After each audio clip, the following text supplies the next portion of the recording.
Hello, everyone. Welcome back to the Who Cares Anime podcast. We are live.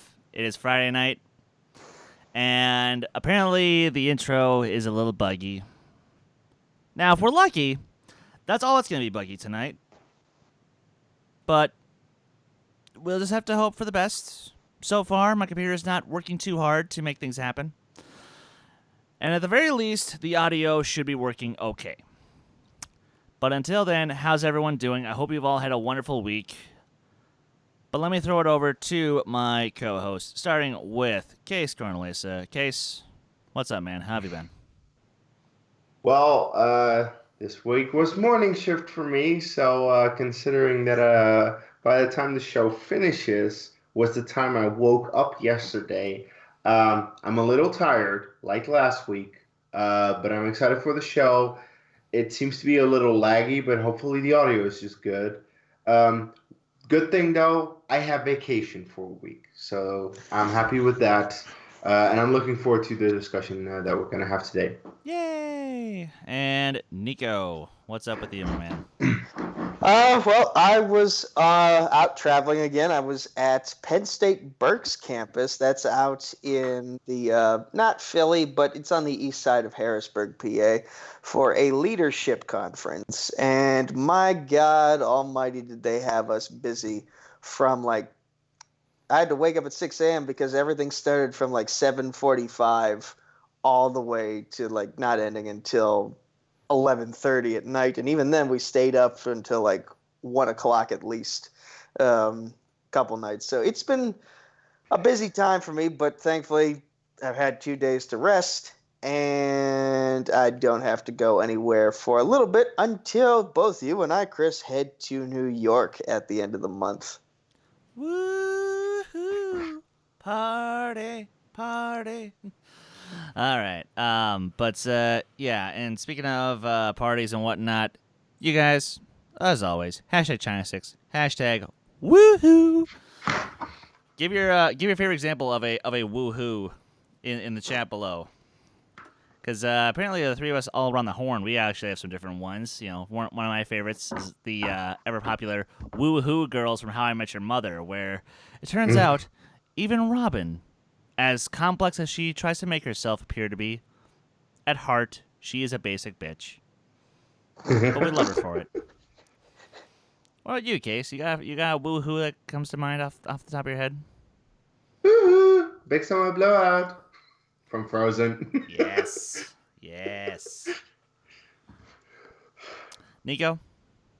None come to mind at the moment. Sorry. Fair enough.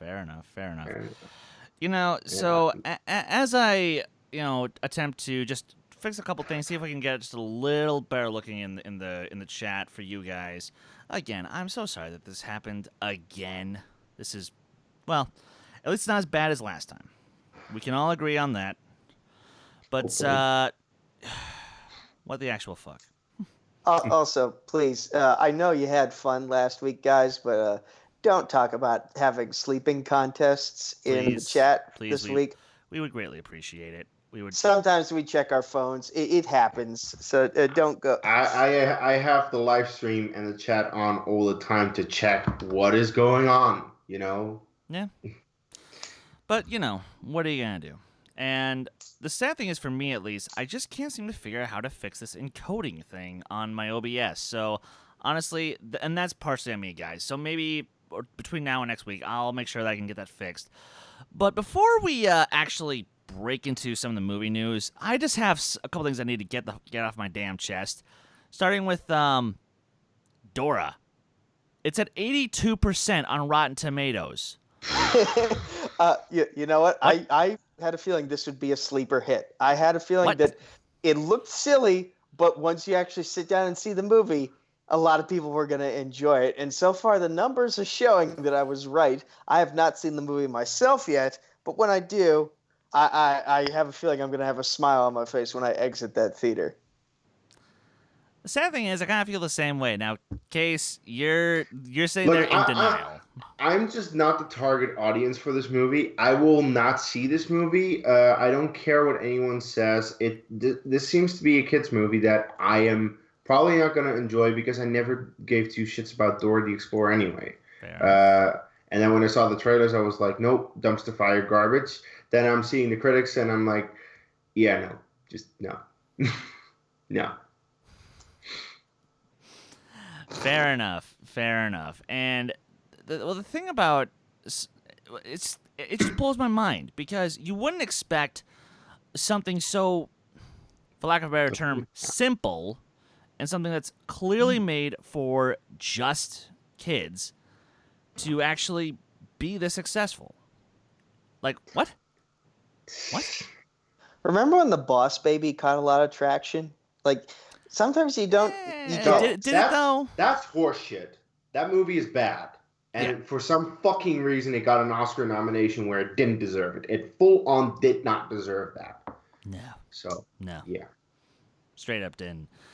But at least we can all agree that as shocking as that is, at least there's nothing stupid behind that happening, unlike something that was said today by a certain guy who wears a toupee, might live in a big old building down in Maryland.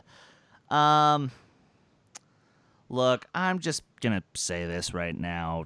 Trump, you have literally no right to call anybody racist, let alone Hollywood when they are making a satirical film about the upper class who are getting basically hunted down.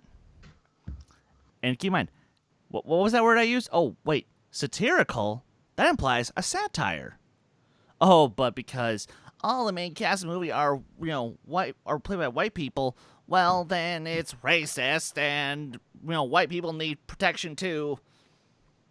This. Fuck you. Fuck you. Fuck you. Fuck you. Nico, you've heard about this upcoming film called The Hunt, right? I've seen a couple trailers for it. Betty Gilpin has been in a lot of said trailers, and the main reason I know that name is because of Glow, which season 3 dropped on Netflix today, and I still need to check it out.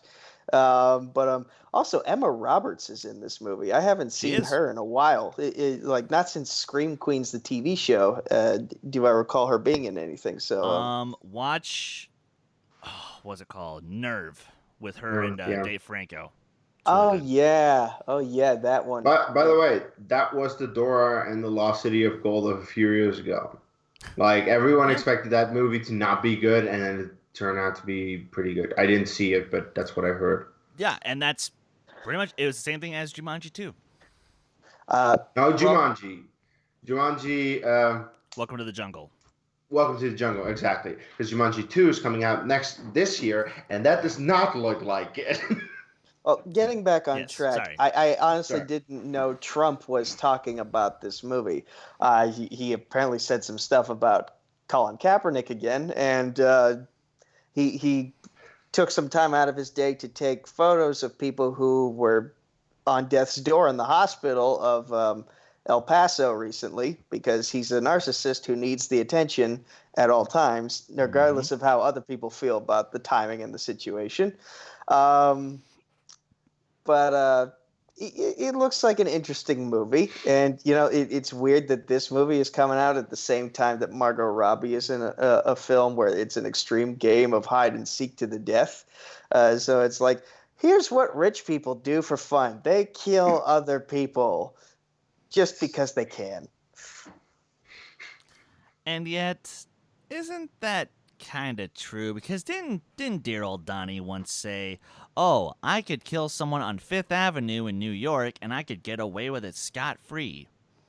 Well, he hasn't done it himself, but he's convinced a lot of other people to do it for him. Can we move on to something more cheerful? We can move on to something a little more fun. I just couldn't understand how the fuck this happened. Nobody can. Well, and that's been this administration in a nutshell. But in a strange way, I feel like I can only describe these times as a little kooky. The only thing that keeps them from being creepy is that Trump doesn't look like an actual monster. But the strange thing is, There's a trailer dropped this week for a movie about actual monsters that look like decent people. You're welcome for that transition, folks. As we talk about da-na-na-na, da-na-na-na, da-na-na-na, na-na-na-na, na-na-na-na, The Addams Family. Dear God, I love this trailer. I love it. I love it. I love it. Nico, you checked it out. It looks so much fun, and the cast list is pretty stacked too. So I'm gonna assume that once this movie comes out on DVD and Blu-ray, the behind the scenes reel of them doing the voiceovers is just gonna be them having a blast. The one thing that stuck out to me was that it's at the very beginning of the trailer. It's the fact that Wednesday Addams has a guillotine strapped to the headboard of her bed. And the tree outside just yanks her out of it before it drops. Wow. World's best alarm clock. Yeah. Yeah. And also, she resurrects an entire science lab of dissection frogs, which it just sounds like a barrel of fun. So I can't wait for this movie. And I think that's the best way to describe, at least from the tone of the trailer, that this is just going to be a straight-up fun movie. Kees, were you getting a similar vibe from watching this? Yeah, it looks like fun. The thing is, I just don't know what I know from like the original live-action stuff of the Addams Family, because I know that I know it. I mean, the theme song is fucking iconic, and I know that I've seen some kind of iteration. I just don't remember what, because I was very young when I watched it. But this trailer looks like fun, and the thing that stuck out to me the most was them in the lab going to do the frog lesson, and then she's like, "Oh, I've done this millions of times," and then she brings it back to life. That was just great. Yeah, and you guys mentioned the fact that it's stacked actors. Oh, You yeah. got Oscar Isaac, Charlize Theron, Finn Wolfhard, Snoop Dogg as cousin Snoop Dogg. Ed. Come on, that's gonna be awesome. And I'm pretty sure maybe if we're lucky, if we're real lucky, guys, we'll get a cameo from a couple of friends of ours. Maybe Robert, Chris Addams. So, like they count, right? Oh, Yeah, it would be so much fun. But, and to be fair, guys, remind me at the end of the show that I have to go watch their reaction video to that trailer, because I have to know if they reference themselves being in the movie at all. Because I just wait. If I were them, I would just state at the beginning, yeah, we're gonna react to the trailer for our biopic. Or they could say those are our distant cousins who we don't talk to that much, because the last time we had a family reunion with them, we got electrocuted. and or blown up, as it should be though. Which normally I'd say blowing up is a great thing, because usually that means that things get more intense. That means that we get more excitement, more awesomeness, especially when you add really fun ingredients to said explosion. Unless that explosion's Venom 2. And why am I so Debbie Downer on what should be great news? I don't know. Why are you? We'll get there in a second, Kees. Here, why don't you kick this off? Talk to me about the news that Andy Serkis is now officially confirmed as the director of Venom 2, and Tom Hardy himself, star of the movie, is actually doing some rewrites on the script. Talk to me about why this is a good thing. Andy Serkis, since 2002, has been the godfather, has been the master, has just been the overlord god of CGI, motion capture. That's what he does. What is Venom? A completely CGI character. So I think with his direction, with his involvement in the project, you can really make sure that we get not just a good performance, which we got out of Venom, but a phenomenal performance out of Tom Hardy as the role of Venom. Because I'm not the biggest fan of the first one, mostly because it's just way too dark to see anything for the entirety of that movie. But what I did enjoy was Tom Hardy as Eddie Brock and his interactions with Venom. I thought that was good, well done, and I think there's a lot of potential in a second movie. And I do think that Tom Hardy actually does care, does understand it, and if he is more involved also with the writing process, I think this could be a very good collaboration between actor and director. So yeah, Andy Serkis, he has directed several things, and I think he's good at it. And of course, the CGI, he knows how to act. He just knows how. I think he just knows how to make this thing not suck as much as the first one. Because when I say suck, it's like I think the first one is better than it had any right to be, but still it wasn't that good. It was just a meh movie in the end, in my opinion. And I think that the second one can be very good. So, we'll see. I don't know what your hesitation really is. And I'll get there in a moment. Nico?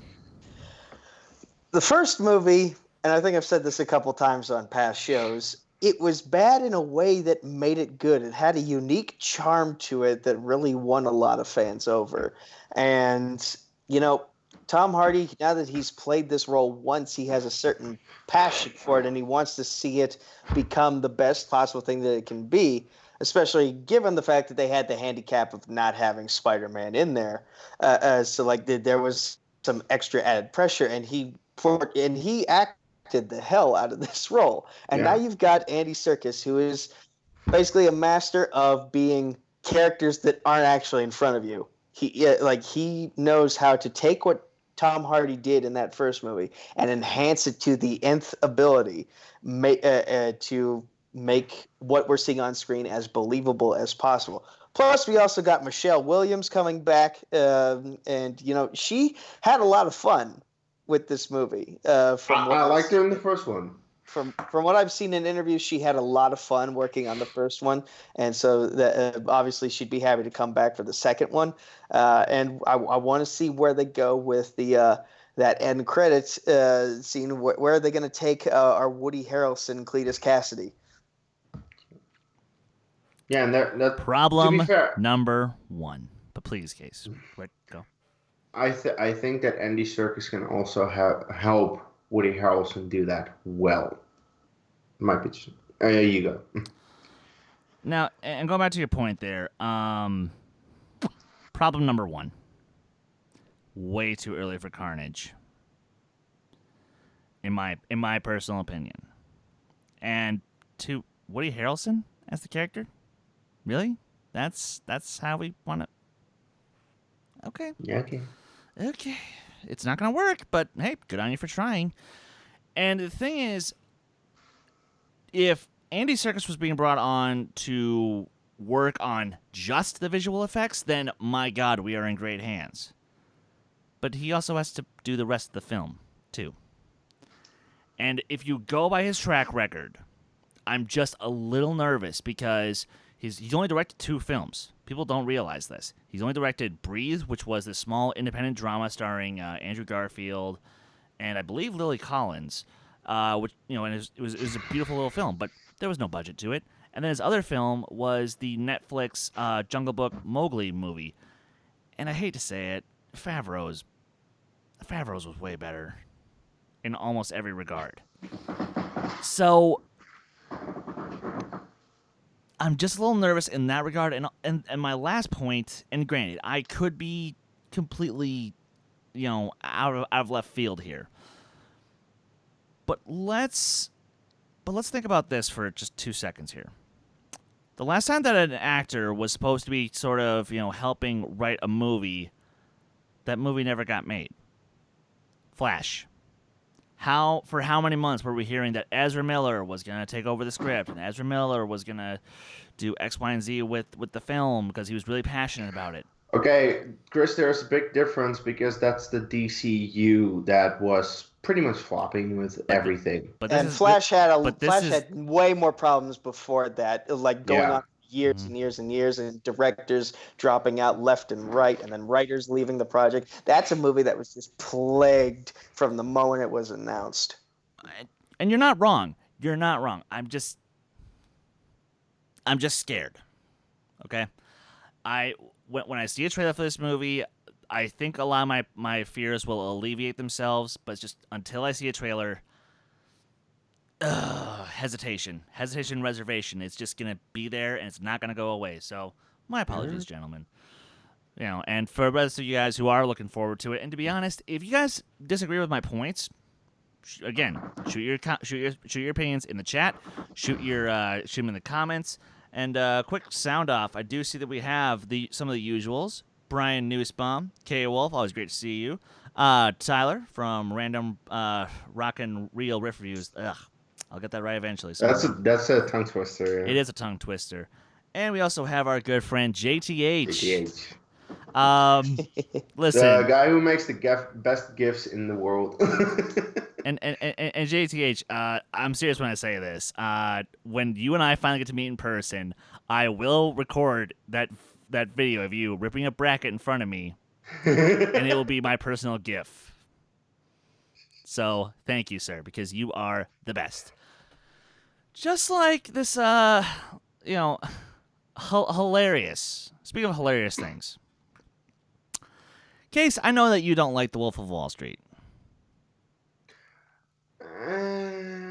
In comparison to everyone else.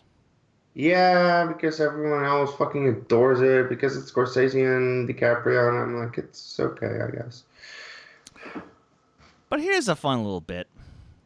One of the producers on that film, Aziz Riza, made a little bit, or Riza Aziz. My apologies. Made a little bit of doo-doo. Yeah, he made a big doo-doo. About $250 million in money laundering, big doo-doo. Now, we don't normally talk about that kind of stuff on this show, but I'm sorry. How do you fuck up that badly where you are caught money laundering $250 million? That is, like, what? How? How do you think you can get away with that? Exactly. Define irony. A movie about somebody who tried to get away with also money laundering, and now the guy got caught money laundering, and he's facing up to 25 years in prison. And probably death threats from the people that he laundered money from. But, Kees, do you have any thoughts about this, or do you just want to just laugh at him for a second? You fucking idiot. That's it. Nico? Do we know if the China Sticks Corporation was involved in him getting caught? We actually have confirmed news that they were not involved with this one. Damn it. Damn China Sticks! But yeah, for some reason I see a film being made about this situation. Of Make a film about this. No, I mean, like, do you remember when they made The Disaster Artist and it was about the making of a movie that was plagued from the start? Well, now we have the perfect ironic situation of we can make a movie about the guy who helped make The Wolf of Wall Street getting caught in the exact situation he made a movie about. Yeah. It's perfect. It's perfect. Directed and written by Adam McKay. Yes. The Rat of the Wolf of Wall Street? I don't know. Oh my god, yes. Yes. And the thing is, I just feel kind of bad. I feel bad for, like, everybody who, wasn't necessarily aware of this. Like, take Leonardo DiCaprio, for example. He got dragged into this fucking thing because, all of these wonderful human beings bestowed him with several gifts, including, like, a Picasso painting that was bought for $3.25 million. And apparently he also had Marlon Brando's Oscar that he won for On the Waterfront. What? You don't just bestow those kind of gifts to someone. No. Unless you're trying to do something suspicious, which... Now, granted, I'm not going to lie. I'd love to have a true original Picasso, but, you know, there's a way to go about these things. You just buy a copy. You don't... Yeah. Either way, Mr. Aziz, you fucked up, and I look forward to seeing your biopic. Actually, quick fan casting. Do we have anybody of sort of Middle Eastern descent we could cast in his role? Rez Ahmed. We just talked about Venom. Yeah, speaking of Venom, okay. Yeah, okay. Guys, keep us in mind. 2021, The Rat of the Wolf of Wall Street, starring Riz Ahmed. Coming soon to a theater near you. Oh, God. Oh, dear Lord. Okay. Now, for the last little bits of news here, I would kind of just want to keep it to something that's, you know, maybe a little bit more pandering just for us here at the panel. Unfortunately, I didn't have anything ready lined up for Case. My apologies. But Nico, as the Arrowverse person here on the show, you must be very excited to hear that for who some people is the definitive Batman, myself included. Okay, good. Yeah. The definitive Batman, Kevin Conroy, is finally making his live-action debut as the character in the Crisis on Infinite Earths event. Nico, talk to me.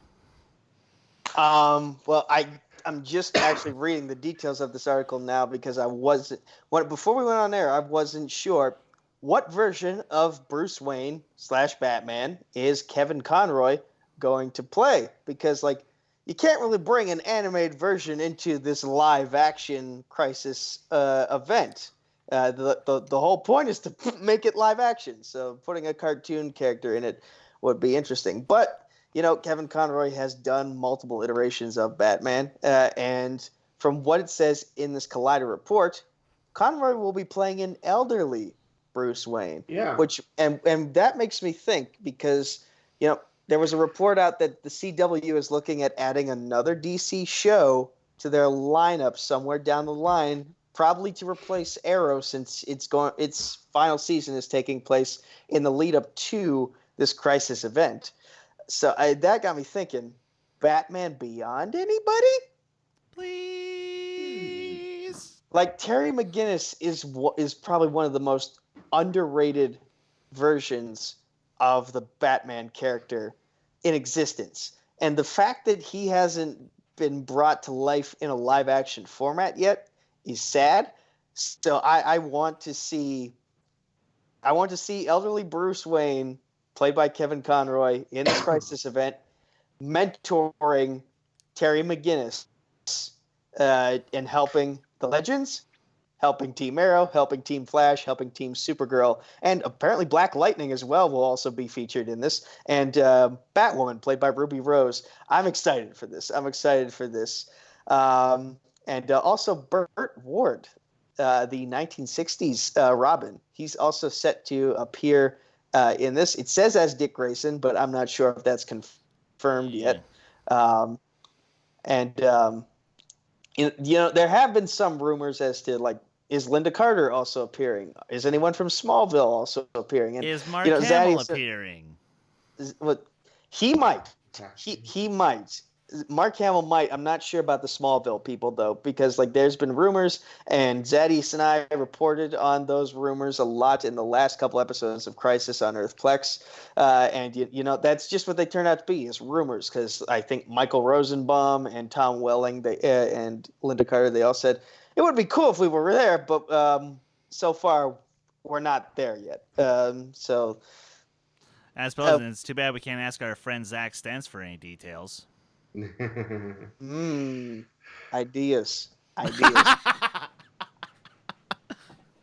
Case. But this is gonna be fun. This is gonna be fun, and I can't wait for this. December 8th, December 9th, and December 10th is when this Crisis 5-hour crossover special is happening. Hell yeah. Case, walk me through some of your thoughts about the definitive Batman coming to the live Okay. action. First of all, Kevin Conroy, yeah, like the animated Batman, him in any of the animated movies or Batman the animated series is the Batman. As great as the live action actors have tried to portray the character, the definitive character for me is what Kevin Conroy did. Hence the best Batman movie in Mask of the Phantasm. So I'm happy that he's finally getting his shot at Batman in live action. And maybe, just maybe, this will actually make me give two shits about the Arrowverse, because so far I just haven't. And believe me, I've tried. I've watched Arrow, I've watched The Flash, and I just don't fucking give a shit. So hopefully this will, because seriously, if this doesn't, then nothing will. Then honestly, nothing will. But yeah, like, he is the Batman, and of course it's an elderly Batman because he's old already. But I think it could be very good.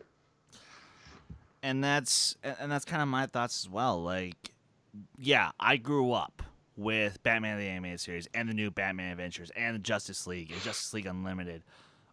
I grew up with pretty much having only Kevin Conroy as my Batman. Because, I was a little too young to watch the Keaton films, and I was a little too young to watch Batman Forever and Batman and Robin. And, of course, I do love the No. Nolan trilogy. You're just never the right age to watch those movies. Just don't watch them. You're right. You're never the right age to watch this movie, but you can get drunk enough to enjoy those movies. No. Believe me, I got drunk while watching Batman and Robin. There is no level of drunk you can tolerate that. Fair enough.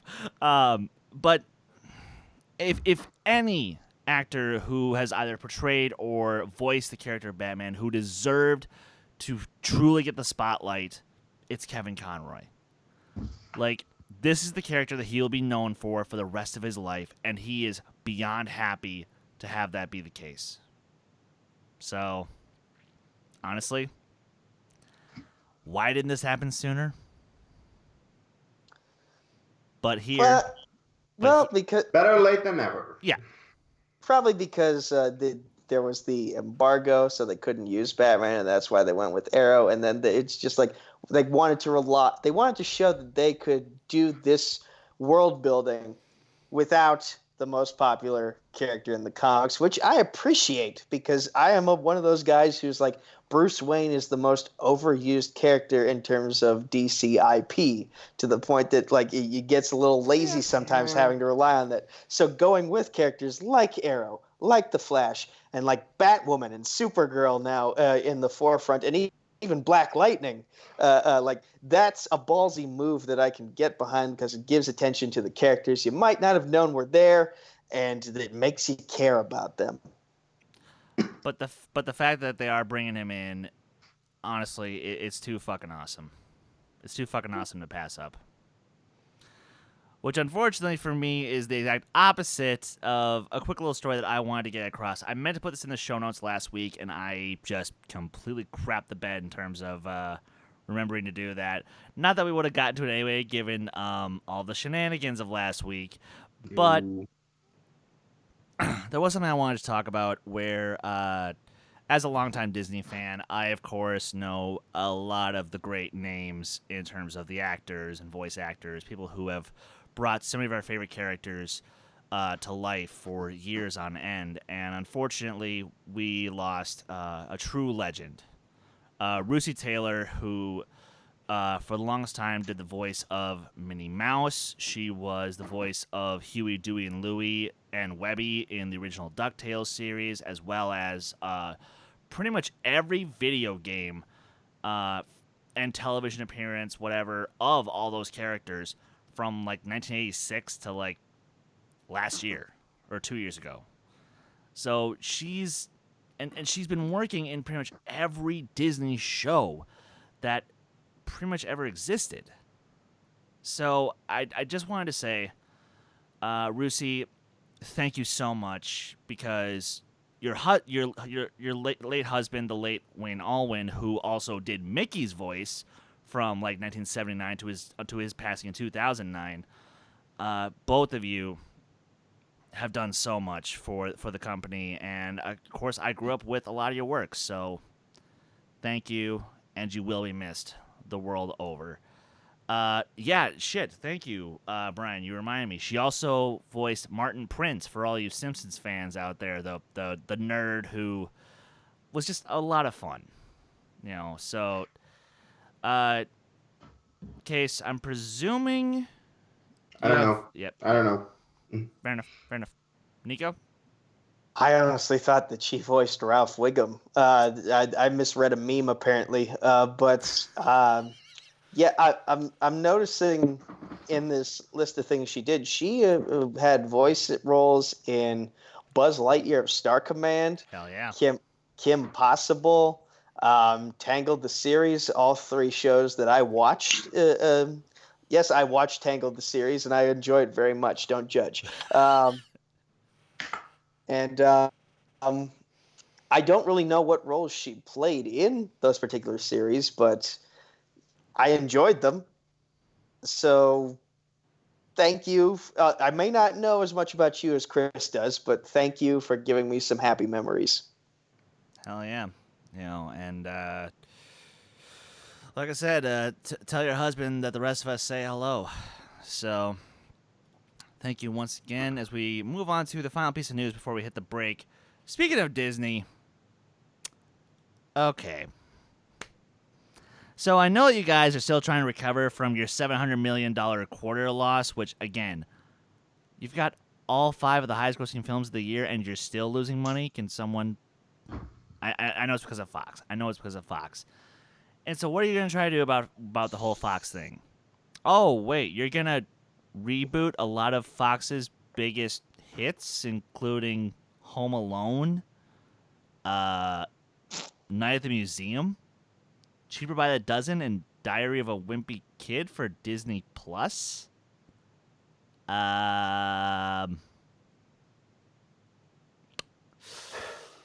I'm waiting for this to make a fucking lick of sense. How in that 7 circles of hell do you...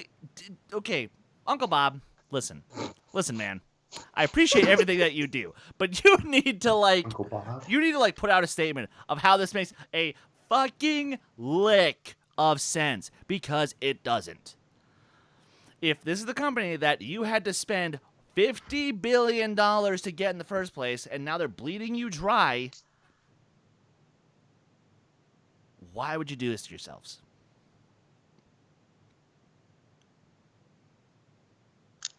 I'm so confused. Nico?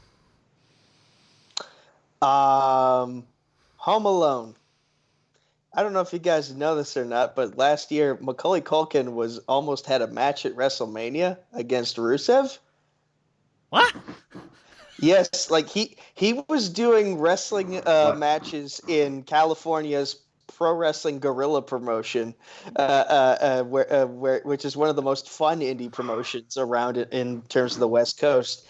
And he was like getting into a Twitter war with Rusev, trying to help Rusev get on the WrestleMania card by having a match with him. And Macaulay Culkin is one of those guys where, as he's gotten older, he's found ways to stay relevant by just being ridiculous. So I feel like... Oh, no, the worst part is Macaulay's going to have no involvement with this reboot. No. But if It's like Home Alone 3. Or Home Alone 4. Or Home Alone 5. Yes, those are real movies. That was a straight-to video, though. Yeah, but still. 3 was at least theatrically released. Also with a young ScarJo. Yes. I feel like he should have some involvement in the reboot.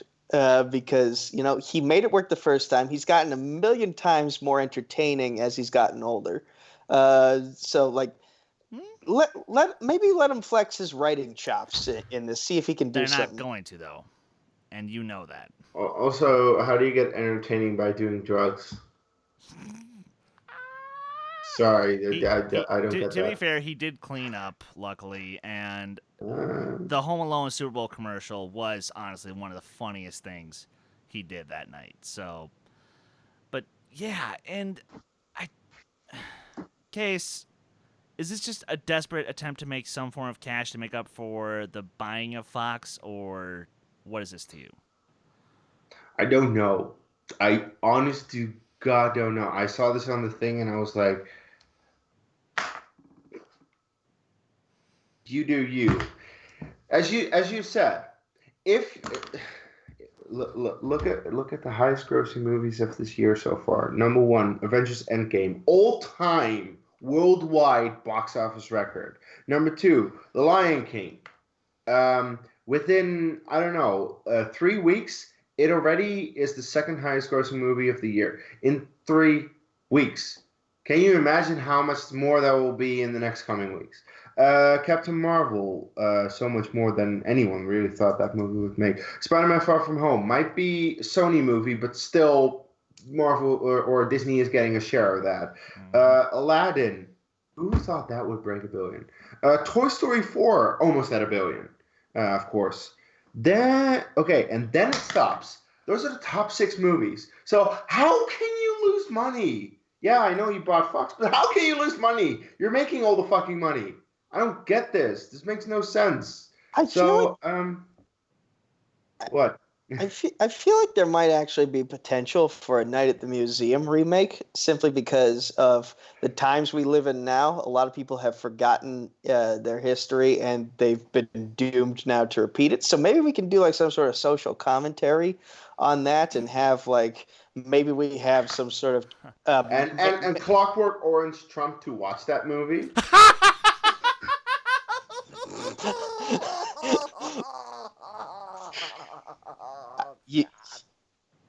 Yes, I went there. And you have the luxury of going there because you live on a different part of the world where he can't really get to you unless he decides to hit the red button in his office. This is true. Chris, are you okay, right? Forgive me while I die, because that's the world's greatest mental image ever. Oh, God. Okay. Yeah, jeez.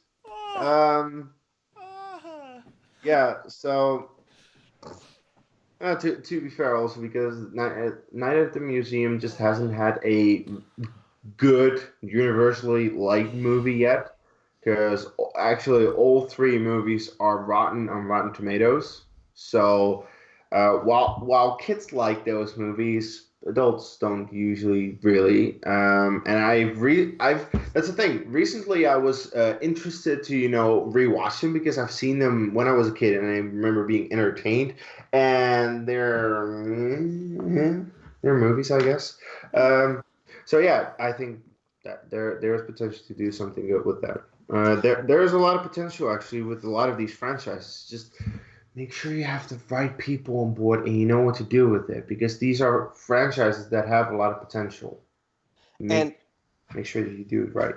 We already knew more Avatars were coming out, but now we have confirmation that they're looking to continue Planet of the Apes. They're looking to continue with Deadpool, and we all know the X-Men are coming soon, just not the version where we've become familiar with the past couple of years. Deadpool, I feel like they can have now PG-13. No, Deadpool, but no The director way. himself said it can be done. I have faith in David Leitch. And I believe that because Deadpool is a very self-aware, fourth wall breaking character, so he can make fun of the fact that he's restricted to what he can say and do on screen now, and then he can just be like, and then just censors all the time, and he just gets frustrated more and more and more with the censors. It can become part of the actual plot of the film, and it's something we haven't seen yet. Plus, the best thing about PG-13, you can still get away with one fuck. So, and what better way to do that than to have Deadpool get the perfect moment and then someone else takes that fuck from him? That'd be great. Oh yes, and then he's gonna curse so much that it's all gonna get bleeped out. Exactly. Now, and I'm actually glad you brought up that Planet of the Apes for just 2 seconds. Okay. Outside of the Lord of the Rings trilogy, this recent Planet of the Apes trilogy might be my favorite of this century. Yeah. No, it is. I mean, all three of them are fantastic fucking pieces of filmmaking. Let's see what Ralph's How to Train Your Dragon. Okay, touche. But you get what I'm saying. Like they are just phenomenal films that honestly told a complete story. Yeah, because Now- Caesar's story is done. Now, what you could do is maybe start telling Cornelius' story. And That's talk an about, option. how the apes, chose, kept going. But I don't know what kind of story there's left to tell. Oh, and of course, The Bourne. There you go. You don't care about those movies, I do. I don't care about the last two. I love the first three, but Yeah, no, but that's the thing. I'm talking about those three. yeah, but Identity, they haven't been Supremacy, and good Ultimate. since 2007. No, but that's the thing. I'm talking about the original three movies: Identity, Supremacy, and Ultimatum. That's a trilogy. Yeah. That trilogy in and of itself. Sorry. You were forget the talking. others. Okay, yeah, sorry. You were talking about the. The trilogy. Okay, Yeah. sorry. So I thought you were still talking about like rebooting. I'm like, No. okay, okay. Sorry, Kees. You threw me Now- off there. Yes, no, now they we're are on the great same films. page. But yeah, it just comes back to like, how do you fuck this up? But I don't know. It's just gonna have to be one of those things where it's like, and obviously none of these reboots are gonna be for people like us, unless I wind up meeting a nice girl and get married and have kids in the next 2 or 3 years, which is very unlikely. But anything could happen. And do we have any other thoughts about this whole Fox thing, or do you want to just hit the break? Can we just celebrate that it's been confirmed now that we are getting a Disney Plus, Hulu, ESPN Plus bundle for just $13? Yes. Because like you guys, I think it was known that all three of us were going to take advantage of the Disney Plus and Hulu portion of that. But as a fight fan and UFC now being part of ESPN Plus, that works out perfectly for me because I get something from all three here. And now I can actually keep up with the NFL this year. Finally. Yay. So, yes, very happy to see. Well, actually, to be fair, Case, you're probably just going to get Disney Plus, or, maybe I'll let you borrow my my password. I have to figure out how it works, period. We'll get to it, Well, we'll get there, because obviously, yes, we're all going to get those because we have some shows coming up in the next couple of years that we got to review, like Mandalorian, WandaVision, Falcon and Winter Soldier, and so on and so forth. What about, like, Clone Wars Season 7 and Resistance Season 2, and Yeah. because my ship. The Colossus? Yes, that one too. All right. Enough lollygagging, enough screwing around here. But we're gonna hit the break real quick, guys, and as soon as we get back, we're gonna dive in to arguably one of the most influential, controversial, and cutting-edge directors of the past 25 years, and just go on a little stroll through his filmography. So all you Tarantino heads, get your feet ready for some close-ups. Don't go anywhere. Arrivederci.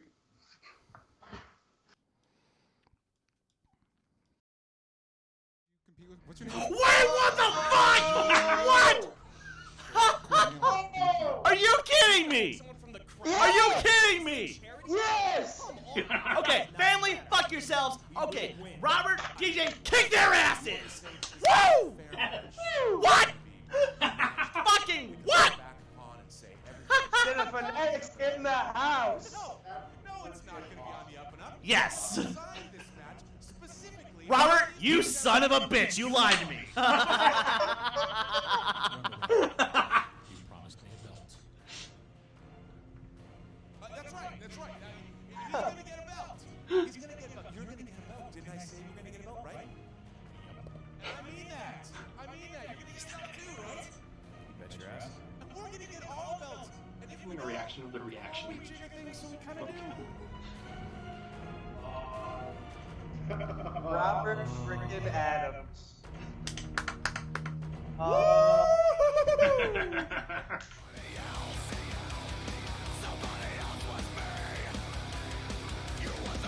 I would love to see Nico react to this. I don't know if we'd get the reaction we'd want. Oh, we would. And so would the comment section. Oh. Those vocals, man.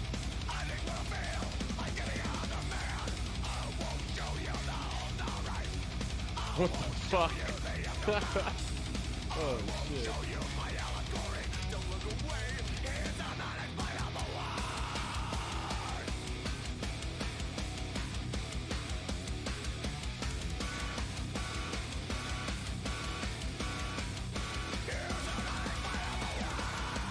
It's not metal without decapitation.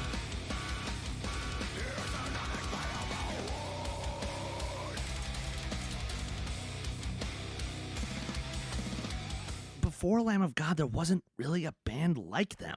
Like, sure, musically speaking, they're a straight Pantera ripoff. There's not even a debate there. But Pantera, they never really took their lyrics in that serious of a direction. A lot of their lyrics were more personal, more introverted, were more aimed at,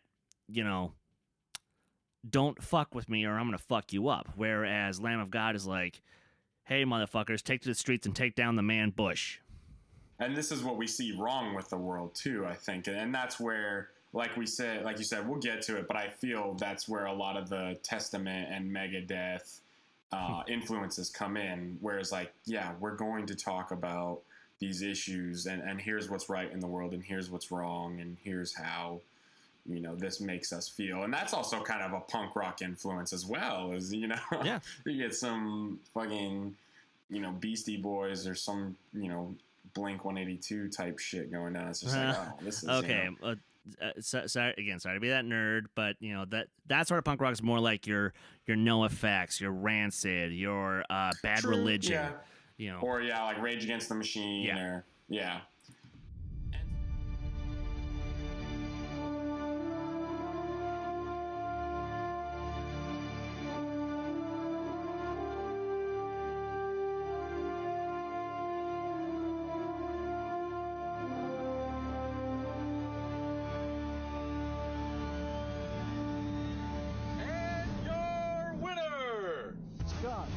Savage Hardy.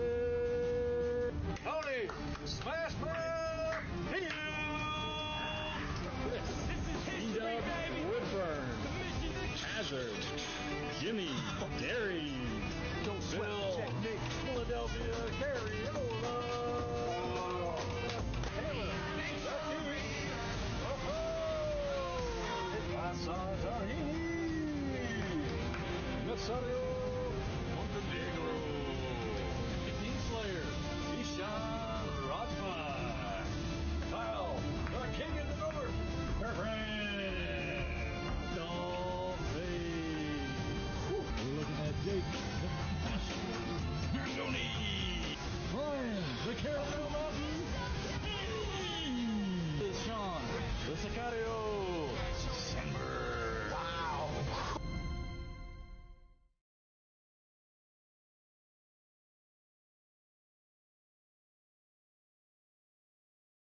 And welcome back to the second half of the Who Cares Anyway podcast. Well, my computer's behaving, so that's good. I don't know how much longer that's going to be happening, but at least that's happening, so that's good. Anyway, as I mentioned up top, as I mentioned before the break. Oh, wait, Kees. Aren't you looking all nice and schnazzy? Yeah, it's a little cold, so put on the jacket, class it up for, well, we're going to have a good conversation, I said. Oh, definitely. And how funny that you're, how you're saying it's a little cold out because, 3 weeks ago, you were melting from how hot it was. Yeah, no, it definitely cooled down a lot. It was raining a lot today. So, all right, then. So, yes, as I mentioned, ladies and gents, one of my favorite directors, not just of all time, but my favorite working director today is a man who has been part of the industry for the better part of 27 years now, or actually better part of 30, including some of his short films when he made back when he was in college. Yeah. That being Mr. Quentin Tarantino.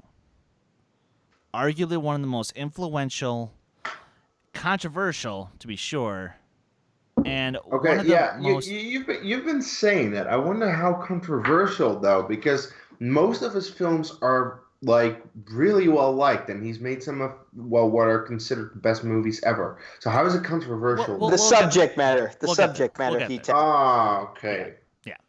That's where the controversial part comes in.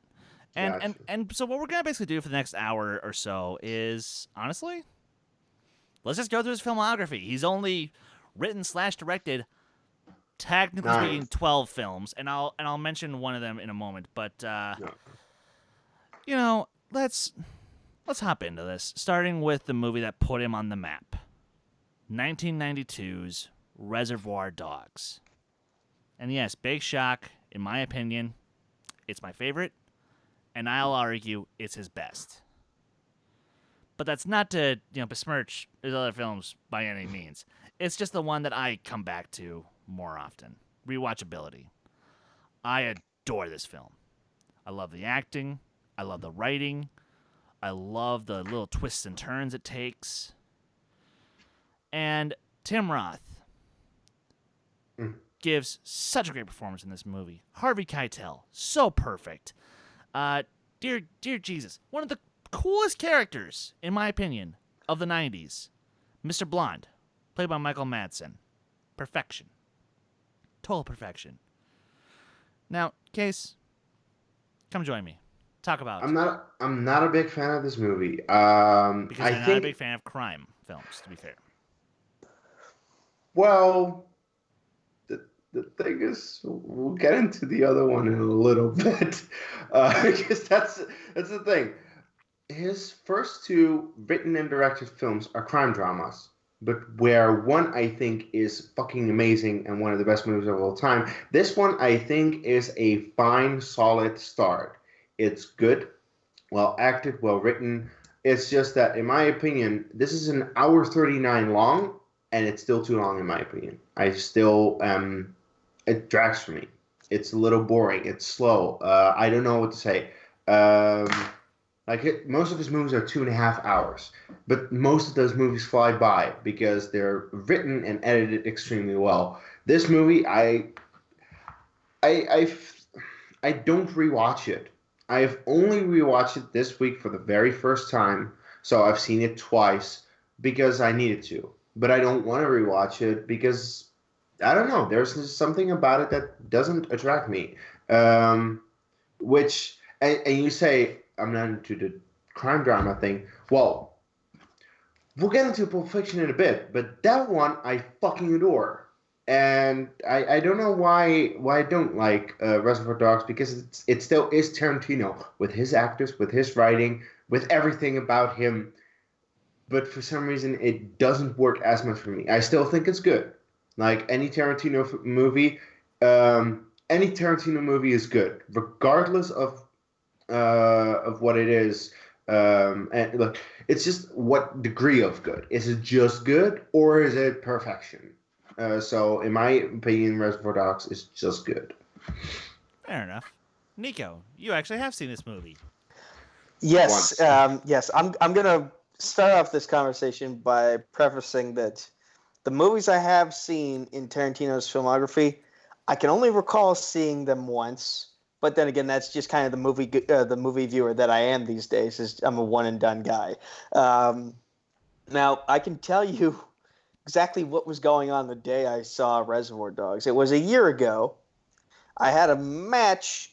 It was myself and Matthew Rosa taking on Grant Gregory and his partner, Sean. Yay! I Sean remember Sandberg. calling this match. Sean Sandberg, who is a noted Tarantino expert. Yeah. And yes, Kees was on the call for that match. I watched it in the morning. I was trying to get through as many Tarantino movies as I could before the match because I had to go to my goddaughter's birthday party later on that day, and then had to go right back home to tape the match. I don't think we got asked any Tarantino questions. Oh. So I watched it for nothing but enjoyment of seeing a good film. And, you mentioned Tim Roth. And Tim Roth, ever since I was introduced to Fox's Lie to Me series, he's been one of my favorite actors to follow. And, he shows how into a role he can get in this particular movie as he's dying on the floor with, I believe, a gunshot wound In the gut. that's bleeding profusely. Harvey Keitel is trying to plug it, and just so much betrayal between all of these guys at the end. It's funny how their stories, because correct me if I'm wrong, but you get to see sort of everyone's individual story take place throughout the same series of events, and just how one's point of view is different from the other, and you see like, no, he didn't do it, and then you see, no, he did do it, and then just everyone kills each other. It's beautiful. That's true Tarantino fashion. It's a beautiful introduction to what he is capable of as a director, Tarantino. My one gripe is that no one in that diner think anything of suspicion when you see all these guys in black suits at the same table. Like, he's just businessman. I mean, and plus, you gotta keep in mind, especially in an area like LA, they're still run by a lot of mob people, so you don't fuck with the mob. It's as simple as that. But yeah, and and to reiterate, at least for me, like, I think the soundtrack to this film is incredible. Yes. Especially this song uses the song from Guardians of the Galaxy first. Yeah, it does. And I loved how I can never hear the song "Stuck in the Middle with You" by Steelers Wheeler now, without thinking about that poor cop getting his fucking ear cut off by Michael Madsen, and it is gloriously delightful. Not gloriously, quite gloriously, as that blood. Oh, looks so good, so squibs. Yeah, the blood on the ear, yes. Not on Tim Roth, though. Not on Tim Roth. That looks me, but that ear effect. Little. Oh yeah, no, the way they made that ear look is pretty amazing. By the way, there was one shot that was really weird in this movie, where it's the cop, and his face is, the back of his hair. Oh yeah. You see, and it's sharp, and you see Tim Roth in the distance, and it's sharp, but right around the cop, it's like the Skype effect, where you can blur out your surroundings in Skype, and it looks so weird. I was like, what is this shot? Who thought this was a good idea? I don't know. It was a weird shot. Something I remember. Fair enough. I like it. But, and I do see the cool guy. He brought up that his personal favorite Reservoir, his personal favorite character is Mr. Blue, the old guy in the diner at the beginning, before he gets offed. Oh, by the way, Tim Roth in his movie kills the director. Yeah, he does. Yeah, he does. Actually, you know what? And here, before we head on to the other movie with a very famous diner scene. Oh, there's one in between. True Romance. Oh, you're right. We'll get there in just 2 seconds. Mm-hmm. I just gotta say that literally in college, I wrote an actual paper in my film studies class about the diner scene in Reservoir Dogs. And if I'm dead serious, it's still just one of my top 10 favorite scenes in a movie. The dialogue is perfect. The pacing is perfect. The acting, perfect. The jokes, great. The little rants that Quentin goes on when he's just describing how Madonna came up with Like a Virgin, it's iconic.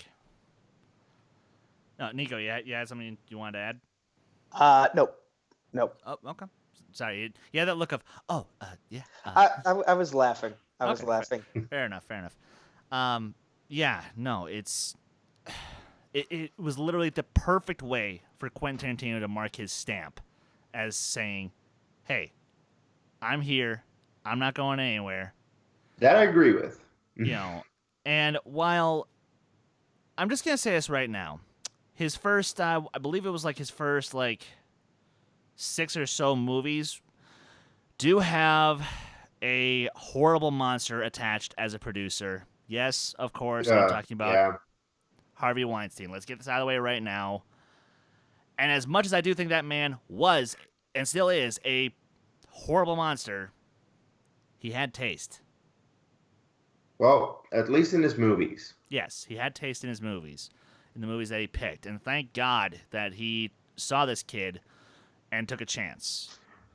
Because it's also what got Quentin one of his first writing gigs for Tony Scott's 1993 film, True Romance. Which, Kees, you actually saw for the first time this week as well. Yes. Didn't care for it? This is my least favorite Tarantino film. If you don't count that he is, of course, not directing it. Yeah. But, and I don't think it's his worst written film, because it's still well written. I just think this is something that my girlfriend and I both agreed on. The main characters are dumb pieces of shit that deserve to die. And like about halfway through the film, I was like, can they please die at the end? And then when everyone, spoiler alert, everyone at the end dies, they survive. With the exception of that last part, you just basically described how I feel about Burn After Reading. Yeah. I haven't seen that movie. Yeah, that's pretty much right. But I do like the setup. Also, Gary Oldman is in this movie, and you do not recognize him. Like, seriously, if it hadn't said Gary Oldman in the opening credits where, like, oh, Gary Oldman I would not have recognized him, especially his accent. You will not recognize that as Gary Oldman. It's insane. Also, severe lack of him because he gets killed off 30 minutes in, so that's kind of... Damn it. Yeah. I do think it's like a well-made movie, well-written, well-directed. I just, as I said, I have a major issue with the characters. Also, a very young stoner Brad Pitt is in this. That is fun. He is. You know, and I'll just say this, because, Nico, I'm going to presume you haven't seen this one yet. Nope. Okay, fair enough. Now, there is a controversial moment in this movie that involves what is, in my opinion, also another great scene between Christopher Walken and Dennis Hopper. Oh, that is a great scene, yeah. That is a great scene, but, of course, people, you know, people in modern sensibilities might be like... way too fucking sensitive about it, yeah. Yeah, they might be like, well, did he have to say the N-word, like, 6 times in that scene? No, but it sold the moment. To be fair, if you've seen any Tarantino movie, do you know how many times they say the N-word? Come on, get over yourself. Yeah. And there's one movie where they say it a lot that we're going to talk about later. Yeah. Oh, yes. But, and to be fair, when we get there, it'll make a lot of fucking sense given the time period. Yeah. But, you know, I actually do like the movie quite a bit. It's probably in my lesser, you know, towards the bottom half of his filmography for me. Yeah. But I really do appreciate a lot of the moments. It's one of those movies where it's like the overall story, it actually does have some issues, but I think a lot of the individual moments, Individual scenes, yes. Yeah. And speaking of individual scenes, we're going to have a hell of a time trying to pick just one individual scene to fucking talk about. One of the most iconic, best written, best directed, best acted movies of all time. One of the most influential movies about how to tell a story. A movie that completely revolutionized how to tell a story. Out of chronology. Yeah. And it's time, finally, to talk about Pulp Fiction. Now, Nico, please start us off. Where to begin? Because they start off in a diner. Tim Roth is in there, and he's about to rob the place, and then we get to we go to something that happened the day before. They're just driving, talking about what they call McDonald's items in France. No, they're talking about Amsterdam, actually. McDonald's items came up in that conversation somewhere. At one point, yeah. At one point, yes. But initially, they're talking about how John Travolta went to Amsterdam because Quentin Tarantino visited Amsterdam for a while. Continue. But then they bust through this guy's door, hold them at gunpoint. Remind me if someone got shot in that scene. Yes. Several people. Several people got shot in that scene. It's wonderful. Several people got shot in that scene. Then John Travolta eats their cheeseburger. Then they take... No, that's Sam Jackson. Sam Jackson who eats it. Oh. Sorry, again, it's been a while. That's but fair. Someone eats a cheeseburger that wasn't theirs. They kidnap a guy. Mm-hmm. They have a conversation with him while he's kidnapped in the back of the car. John Travolta's gun accidentally goes off and blows his brains all over the back of the windshield. Oh, I'm completely forgetting. Before that happened, there was a gigantic monologue from the Bible. Which is not a real verse, by the way. 17. Doesn't matter. It is awesome, and I can completely quote it. Yes, it is.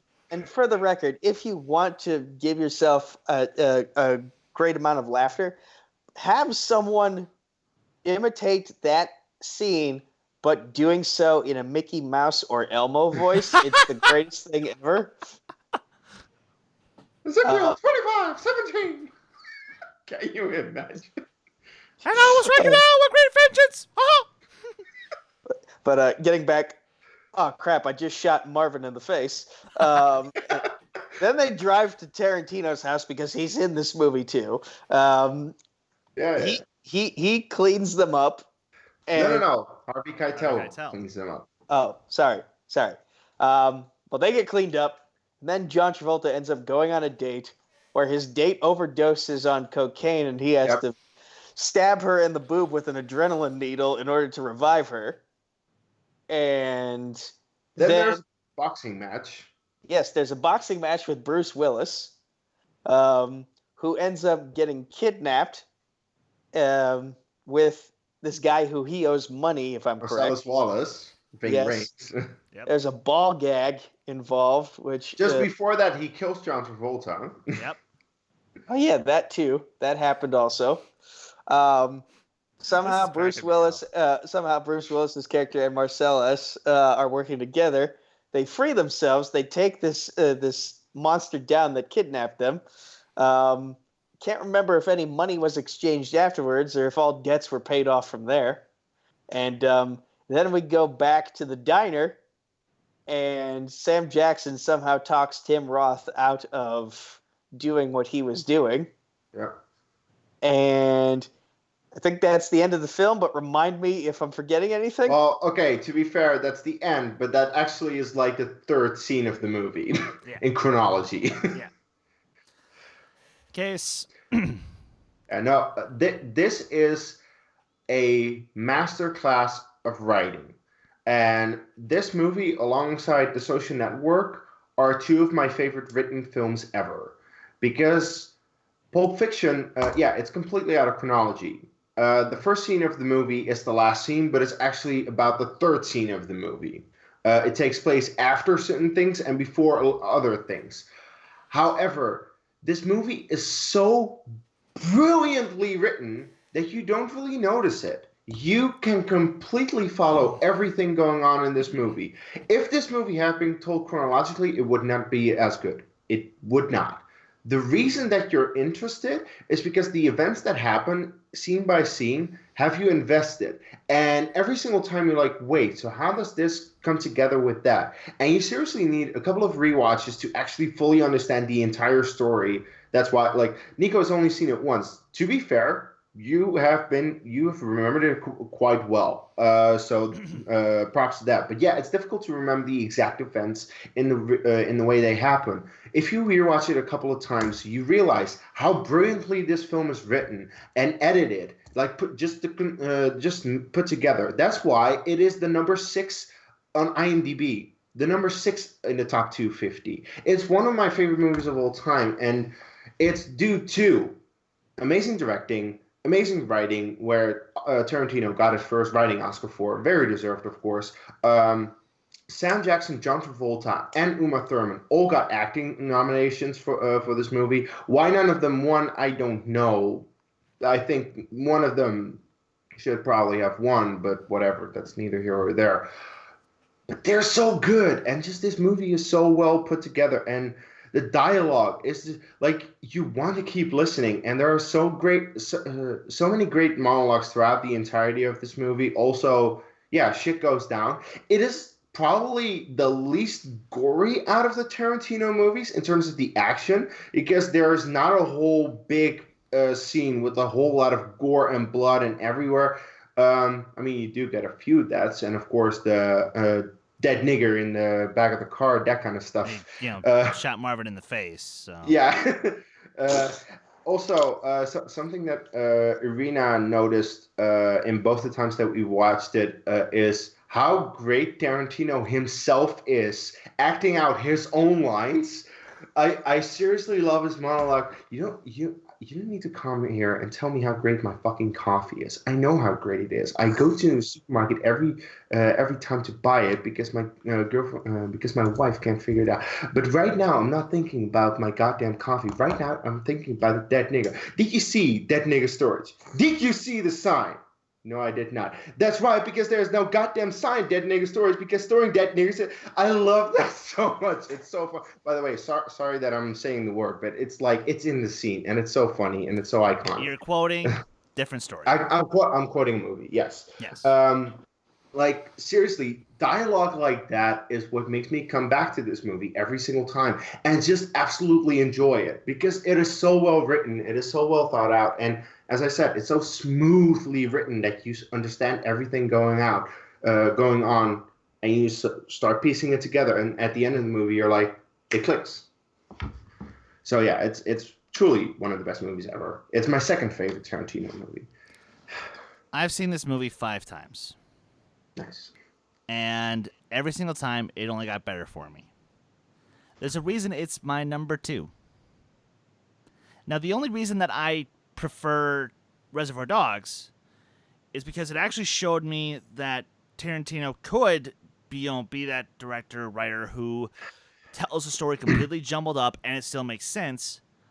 But Reservoir Dogs was also the first movie of his I saw where it told a complete story, like and in a completely sequential order. For the most part, with flashbacks thrown in here and there to have a little fun. But dear God, find me a scene in this movie that's not fucking iconic. Whether it's the scene at the diner, whether it's... I'm talking about Amsterdam. Yeah. Or fucking when Mia's heart gets out after doing cocaine. What do they gotta do? Adrenaline shot straight to the heart. Boom. It fucking works. It's... or Christopher Walken's cameo. Thank you. Like the pocket watch to... The pocket watch. Seriously, that dialogue of him. I had this uncomfortable hunk of metal up my ass 2 years. But your father meant to give it to you, it's your birthright. It's all these great moments that make this movie the iconic classic that it is. And honestly, I have nothing negative to say about it. Nothing. The cool guy, he writes, it seems like every time Vincent Vega takes a shit in this movie, something bad happens. That is very true. Yeah. He dies. There's the crisis in the diner. Yeah. And of course Mia Wallace overdoses herself. And let's just call it like it is.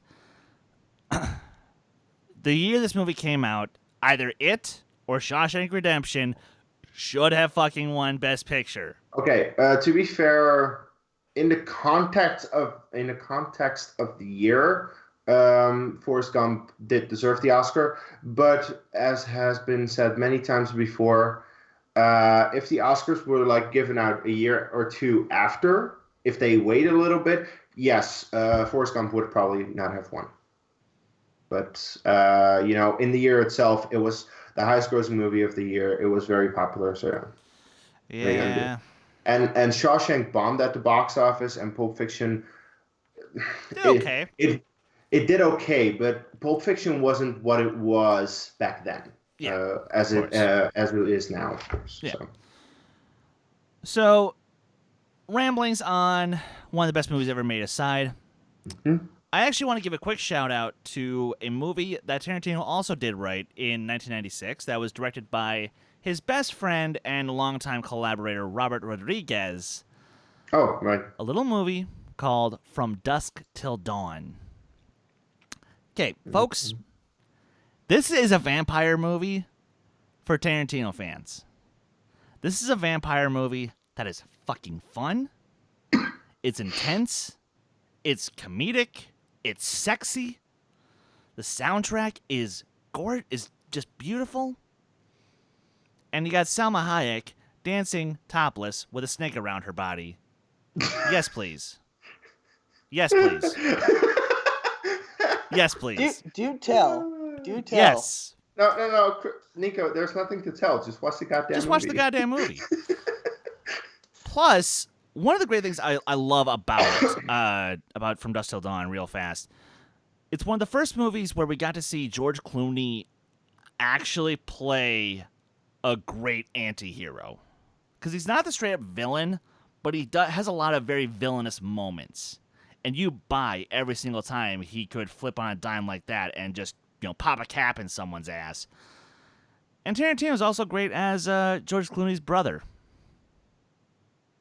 Yeah. That's the kind of movie we're in for, folks. And I'm telling you, if you can just... And at times, like I said, it is a little intense, so it's not, like, scary, but there are a couple moments that will make you go, ugh.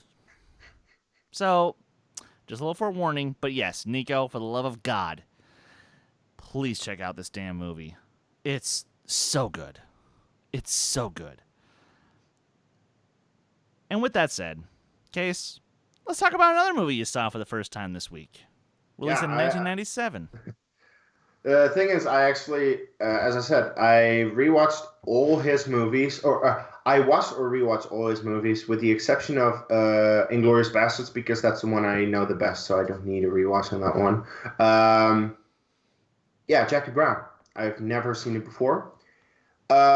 This was pitched to me as the talking movie. There's a whole lot of dialogue in this movie, and not as much gore and action going on. Just a whole lot of talking. But it's so goddamn interesting because the actors are acting it out so well. Pam Grier as I haven't seen Pam Grier in anything, and she was so good as Jackie Brown. Like, I didn't believe that she could be that good of a presence as the titular character. Also, I really feel in this movie that Tarantino, whenever he was writing whoever Sam Jackson plays, he's like, yeah, Sam is gonna, do this role, and there is no discussion about that, because Sam Jackson is exactly Sam Jackson in this movie, and that's just goddamn entertaining. Also, something that I was delighted by, Robert De Niro is fucking phenomenal in this movie, because he is not the Robert De Niro that I see in every movie. In every single, to be fair, I haven't seen his Oscar-winning performances, but in every other movie I've seen Robert De Niro in, and that does include his Oscar-nominated Silver Linings Playbook, I see Robert De Niro. I don't see a character. This was the very first time that I don't see Robert De Niro and I see the character, because he's not trying to be the actor Robert De Niro who is like very good at just acting, which... in my opinion, I'm not the biggest fan of him. But in this movie, he is great. I honestly love this character for kind of this sleazy guy that he is. So yeah, like while there was a whole lot of dialogue, it's Tarantino's dialogue, and that is usually really good, on point, and it makes you interested. And also just like what is going on, you're like interested. Like, how is this going to play out? So I was invested for 2.5 hours. It is a tad too long, I'll say that. But other than that, I didn't have that much of an issue with it. So I say pretty good movie. If you haven't seen it, check it out. because it's the lesser known Tarantino movie. It kind of is, and I think it's honestly a damn shame because Yeah. I adore the movie. Like it's probably my number 3 out of his filmography. How funny. They kind of just go down the line from for at least the first 3 films. They kind of just go down the line in terms of my favorite. But this is another movie that one of the things that like all Tarantino fans will notice is that Tarantino loves to pay homage. So for his first 2 films, he paid homage to a lot of crime dramas from the 60s and the 70s. Yeah.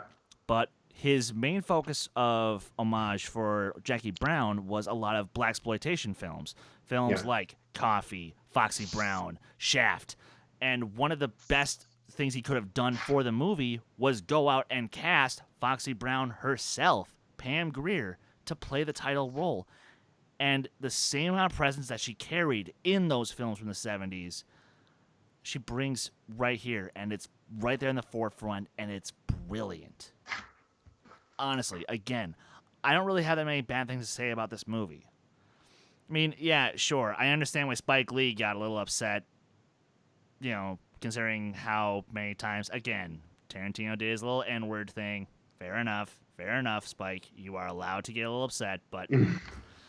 simultaneously, I adore this movie. And also, fun fact.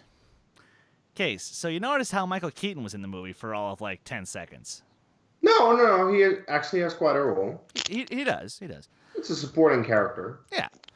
But that same character actually makes an appearance in a film from 1999 called Out of Sight, and is actually playing the same character. That is interesting. Yeah. I did not know that. Yeah. So there. The more you know. Exactly. So there you go, guys. A fun little bit of trivia there. But let's. Oof. A big one. A big bit of controversy here. Oh, you don't like him? Nico, talk to me about Kill Bill Volumes 1 and 2. It's one movie. Oh boy. Fine. Talk to me about Kill Bill. So I did both of these movies for a blog I was doing as part of a semester-long assignment. And my God, these movies are insane with the amount of blood and guts and gore that they go for. This is what Tarantino sees as, I guess you could call it a live action anime told through his eyes, because they do actually put some animated stuff in the Japanese style of drawing in these movies. In the first movie, there's a complete anime segment. And basically, he has an entire faction of assassins named after snakes, all led by this one guy, Bill, who's played by the late David Carradine. But basically, Beatrix Kiddo, who we know as the bride. Uma Thurman's character. Yeah. The bride. She was his love, and then she went on to have a new life. And she thought she had Bill's blessing. And then he goes and murders literally everyone in the chapel. And she murders her. And yes, almost murders her. And somehow she finds it within herself to survive. She wiggles her big toe back into Wiggle your big toe. as well as the rest of her, and steals a guy's truck, and then just goes on this murder spree where she's going after everyone who was part of that day where everyone got shot at the church. And, if she didn't murder them, she ended up ripping their eyeballs out and squishing them underneath her boot. Underneath her bare foot. Yes. Oh, yeah. Yes.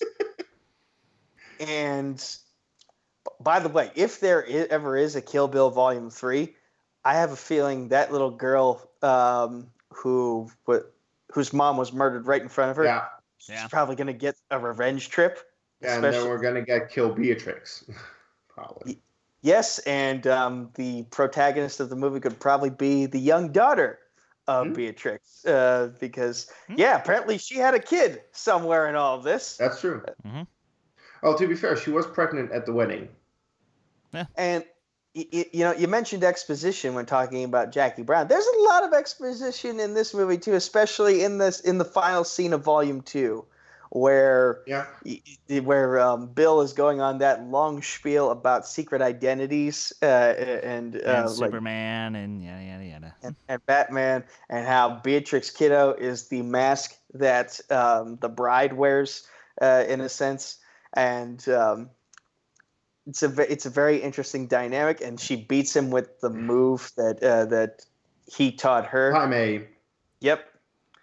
And just like, what is it? A few finger touches, and then his heart stops, and he just After 5 steps. It takes forever for him to die. By the way, like it should have killed him instantly, because that's what we're led to believe this movie. No. That's what they explain. It's a finger technique which will make the heart explode if that person takes 5 more steps. So he takes 5 steps and then he dies. Oh, I missed that. That is explained in the first movie.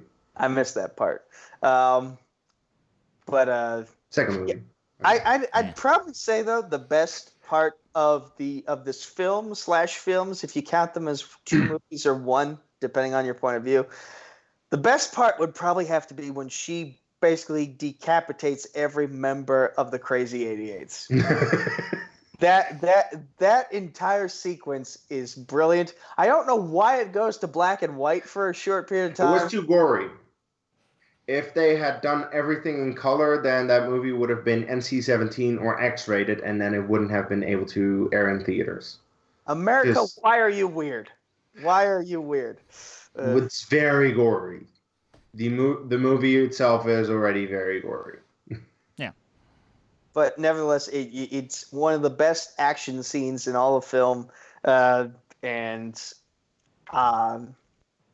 the sister relationship, I guess you could say, between the bride and what was the name of that particular assassin? Ramita Green, the black woman. No, Lucy Liu.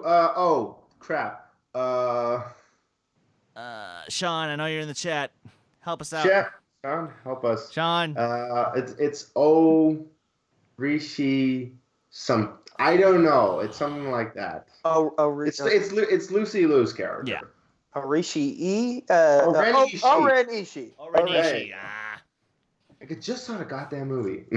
Difficult name. Like they have that healthy amount of respect for each other because they were at one point sisters, and now they're fighting to the death. But they're samurais. They have the samurai spirit, so like there's always going to be that bushido between them. And also the connection of every single one of them having a Hattori Hanzo Hattori Hanzo sword. Excuse me. Yeah. Yes. Yep. All right, I guess that's it for Nico's thoughts. Kees. Yeah. You guys talked for a little bit. These 2 movies are 2 of the most iconic action movies ever. I don't care who you are. There are some of the most iconic action sequences in these movies, and Beatrix Kiddo is one of the best action protagonists ever. I don't care who you are. It just is. Like, everyone knows Kill Bill. Everyone knows Uma Thurman's character as the bride / Beatrix Kiddo. And some of the action sequences, like as Nico already mentioned, are just so great. The way they're shot, the way they're choreographed, the choreography in these movies are so on point. The way that scenes play out and are just extremely gory for the sake of being gory, because there's definitely some anime influence in this. It's just awesome. I love both movies. I think just 2 great movies that show a very personal story of Beatrix Kiddo having a life with Bill, trying to move on, but Bill won't have it, and he just kills everyone around her, tries to kill her, doesn't succeed with that, and then she goes on her roaring and rampage tour. taking out the deadly Viper assassination squad and anyone else who comes in her way, for that matter. Like everyone remembers the fight scene at the end of the first one, but also everyone remembers the very opening fight scene at the beginning of the first one where she takes out the mother of the daughter, which we might see that daughter come back to her one day in the third movie if we're actually going to get that. But in the second movie, her punching her way through a chest while being buried alive because she learned how to punch through wood with Pai Mei. I love the entire Pai Mei sequence where she's training and oh god. Oh wow, that guy's hair and beard. Yeah, the completely white hair and his eyebrows. It's so over the top, but it's so funny. By the way, there was a character in the video game Donkey Kong Country where they had the bongo controllers that is basically looks exactly like that, Pai Mei. Yeah, that was Grandpa Kong. I think these movies are great. However, I have a feeling that there's a person on this panel who doesn't love these movies as much. So, Chris, go ahead. Now, I want to make this perfectly fucking clear. I do think they are actually both really good movies. And you know how I also mentioned that Tarantino loves to do homage? Yes. In, like, everything he touches. And there's nothing wrong with that.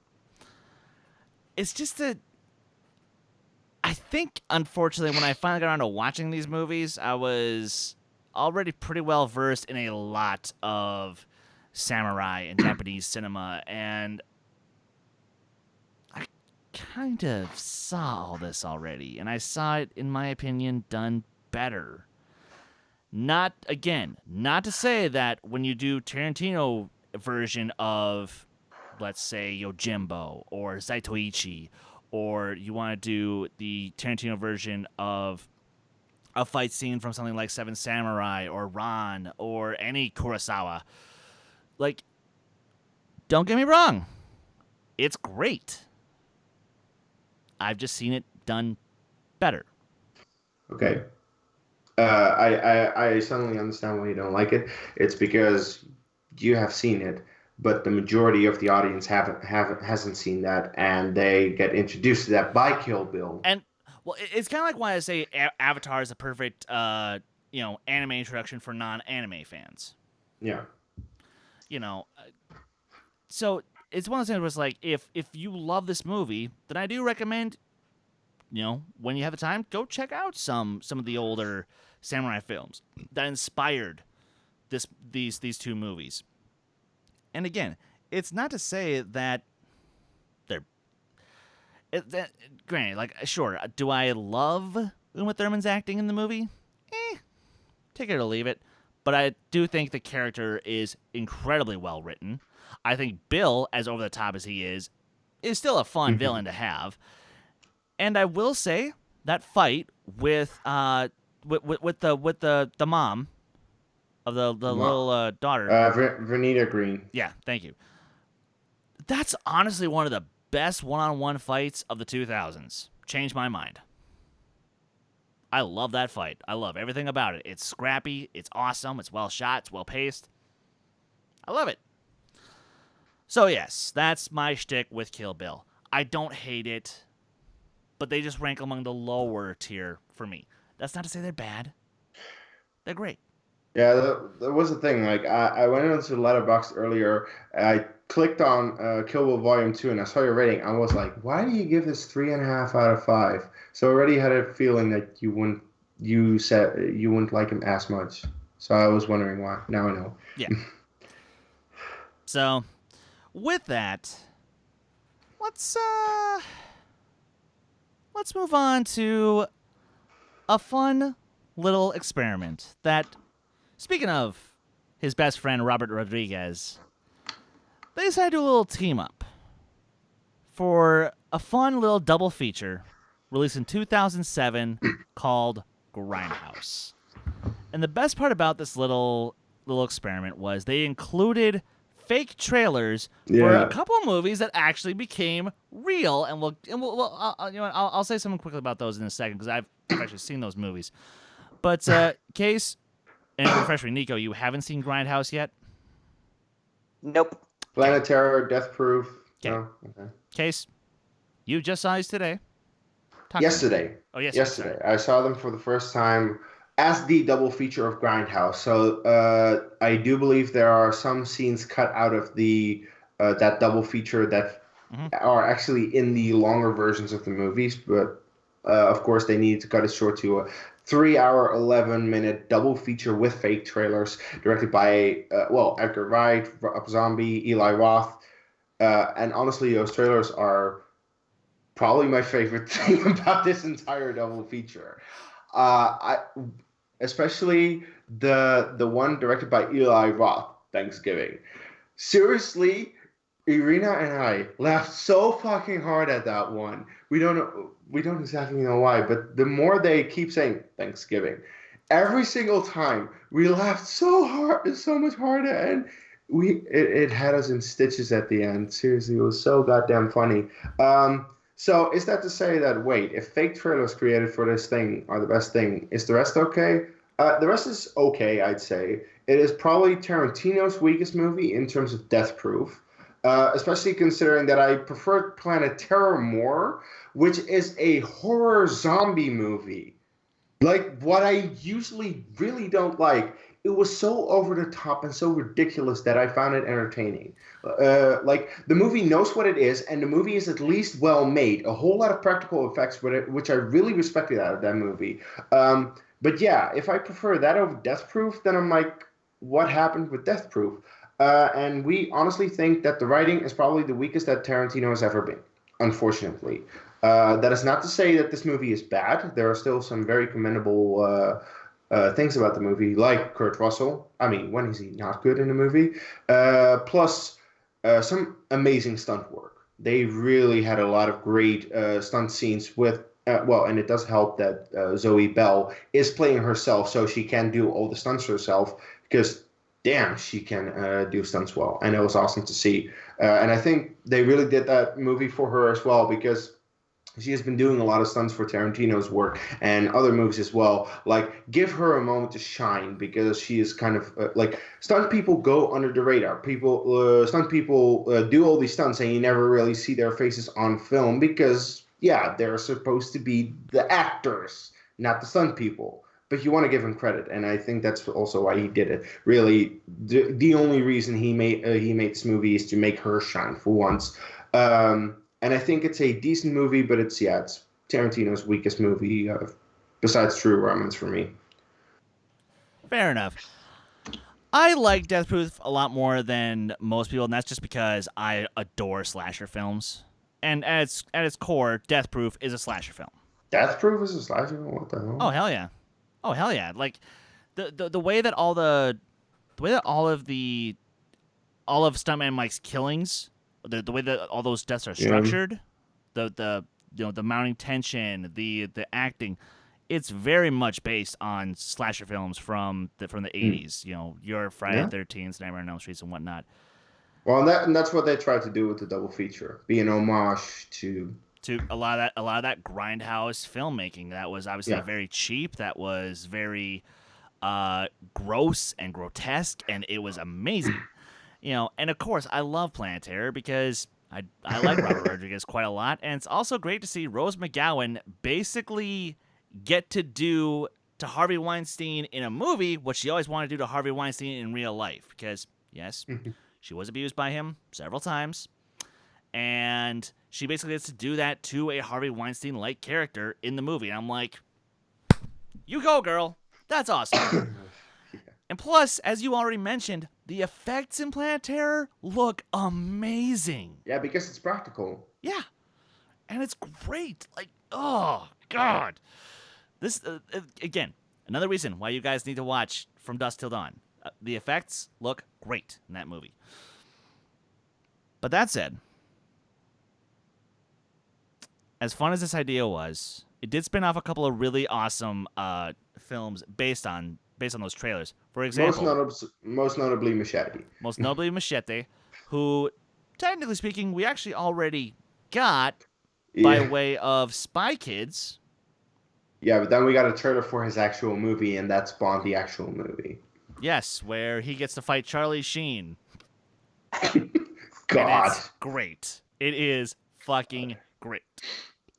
And it also gave us, in my opinion, one of the most overlooked films of the past, 15 years. Hobo with a Shotgun. Dear God, Rutger Hauer is perfect in that movie. We seriously lost him way too soon. That was the kind of work he was putting in to give us the kind of movies that, to make you go, damn, this guy is way better than just Blade Runner.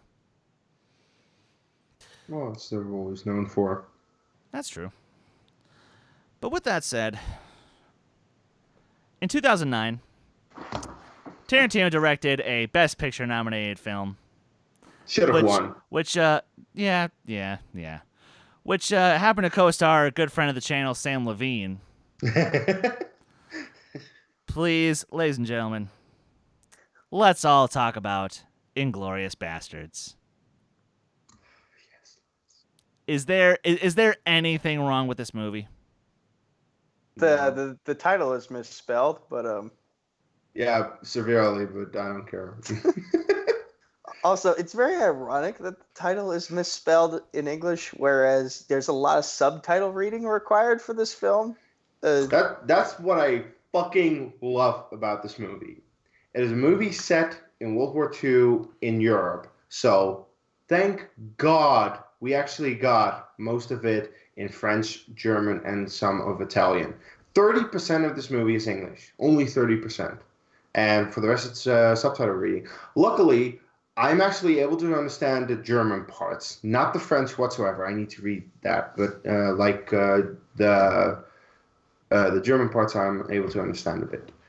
But yeah, Hans Landa, one of the most iconic characters in Tarantino filmography. Mm-hmm. Seriously, Christoph Waltz's performance and the writing, it starts with that opening scene where he visits Périer Lapidite, asks him about the missing Jewish families, and then you get the shot of them hiding under the floorboard, and you're like, oh my god, oh my god, oh my god, oh my god, oh my god. And the tension is rising, the tension is building, and it builds so perfectly to the moment where Périer Lapidite breaks, and they shoot him. They shoot everyone except for Shoshana, of course.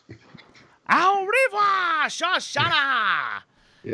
Yeah, dear God, there's a reason Christoph Waltz earned his fucking Oscar for this movie. Oh, yeah. Because, literally, from moment one, he portrays class, but he also portrays menace. He is literally a perfect contradiction of a villain. Because he's intelligent, but he, kind of praises some of the stupidity of his foes. Like, he's conniving, but he can crack a joke with you and make you smile. Like, Hans Landa is just one of those bafflingly awesome characters in fiction. Yeah, and I love him. Every second. Also, the very first scene where Shoshana is sitting at the table, and he walks in, and you just feel it, like, oh my god, what's going to happen? Actually, nothing happens, but throughout that entire scene, you feel the tension between them, like, holy shit, what will happen? And of course, the moment towards the end where he's talking with Bridges from Hammersmark, like, oh, you know, like that. Yeah, he has a Thrawn moment.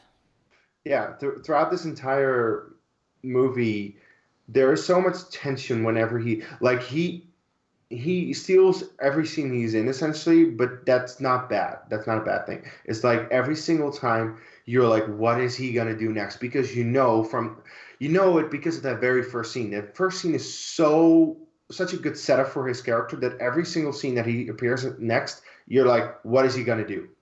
You just invested. Also, yeah, Sam Levine is in this movie for all of 2 seconds, but it's fun to see him. Oh crap, I'm forgetting something that I probably should mention. Oh, probably my favorite scene of the entire movie is them at the Ritz Theater.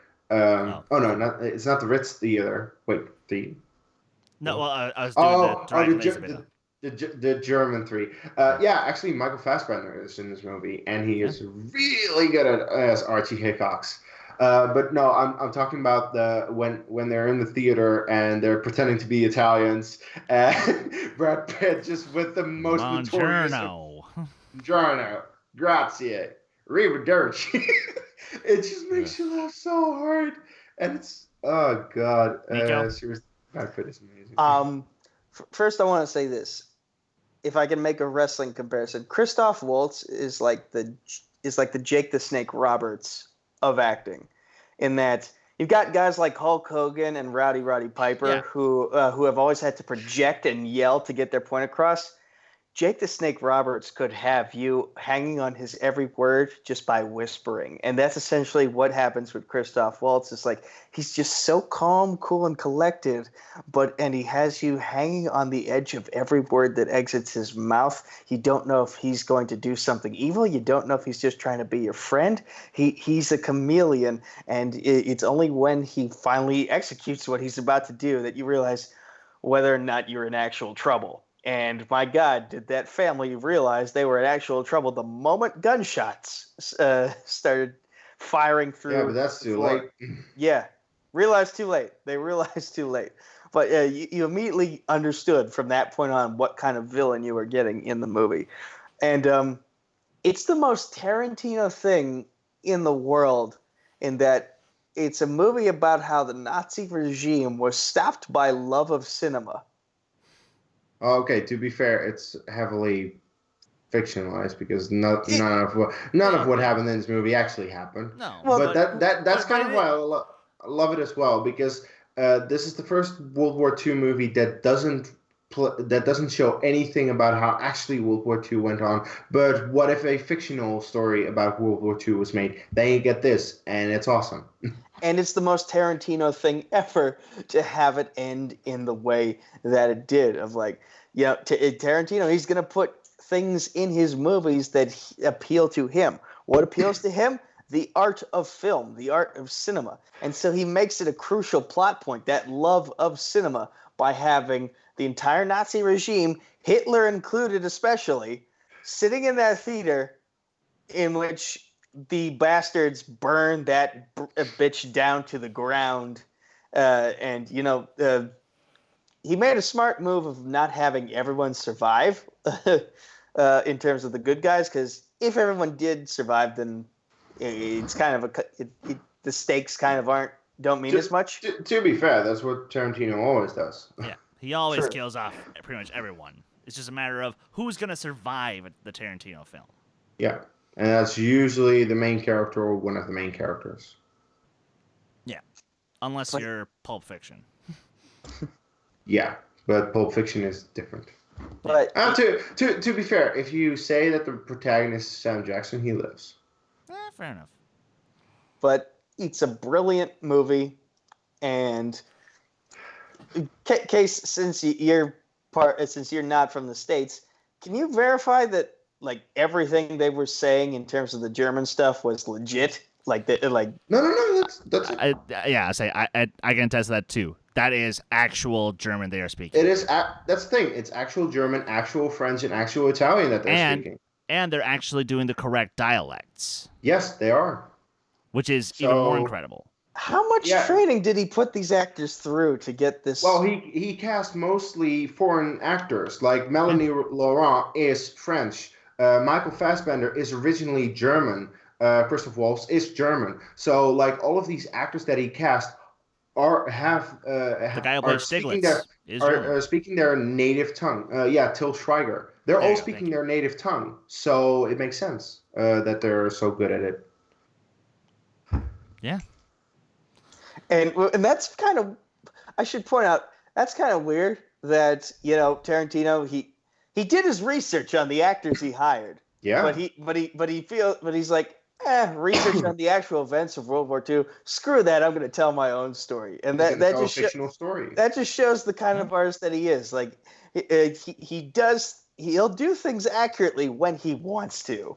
And that's probably why he's so beloved, is because he just marches to that beat of his own drum, and his drum is so brilliantly played. And it's really hilarious that you bring that up, because after he had the brilliance that was Inglourious Bastards, he did the same exact thing again, except this time, instead of taking down the Nazi regime, this time we're taking down white slavery, or we're taking down slavery with Django. Django Unchained. I thoroughly like this movie. I don't love it, but I thoroughly like it. And I think my main issue is it just comes down to one element. Kerry Washington is only in the movie. And she's an actress who clearly can be better. And I just feel like she basically just, to me, came across as just a prize. Which, again, She's the MacGuffin of the movie, essentially. Essentially. And I just wish there was a little more to her. Other than that, Jamie Foxx is great. Dr. King Schultz, this time, again, played by Christoph Waltz. I think he's a great character. This thing, second Oscar in back-to-back Tarantino movies for Christoph Waltz. So, yeah. And, as committed as Leo DiCaprio was to the role, including actually breaking his hand in the middle of a scene. No. That scene is amazing. That scene is truly amazing. It's great, but simultaneously, I'm just like, Leo, you can tone it back just a little bit. This is a classic case of Leonardo DiCaprio wants his Oscar too badly. And what happened? He wasn't even nominated. Mm-hmm. Same thing that happened with The Wolf of Wall Street. He wanted it too badly, he didn't win. He was nominated, but he didn't win. It drove him so mad that he had to get molested by a bear. CGI bear. Yeah. No. With some real bear in there. This movie is awesome. This movie is I'm not a big fan of westerns, but this is a great western. It's a great Tarantino movie because, again, the writing is on point, the dialogue between the characters, the acting is on point. Calvin Candy. Look, a lot of people say that Calvin Candy is one of the best Tarantino characters. I honestly don't see it. I still see Leonardo DiCaprio trying to win an Oscar, which, he wasn't even nominated. And Christoph Waltz won it again. Very deserved, because Dr. King Schultz is, once again, a very good character created by Tarantino, and that's what he does. Jamie Foxx as the titular character is really good. I just see Jamie Foxx, not as much as other movies, but I still see him. But, it works. And everyone remembers Candyland. Just all the sequences, the dinner scene, the shootout scenes, multiple shootout scenes. And then, actually, in this movie, the titular character kills the director. He blows him up, which is funny. And, of course, the blowing up of the house. It's Sam Jackson. And also this was also a very different role for Sam Jackson, because he plays an older gentleman, and it was a really good role, I think. So yeah, I thoroughly love this movie. This movie is great. Nico?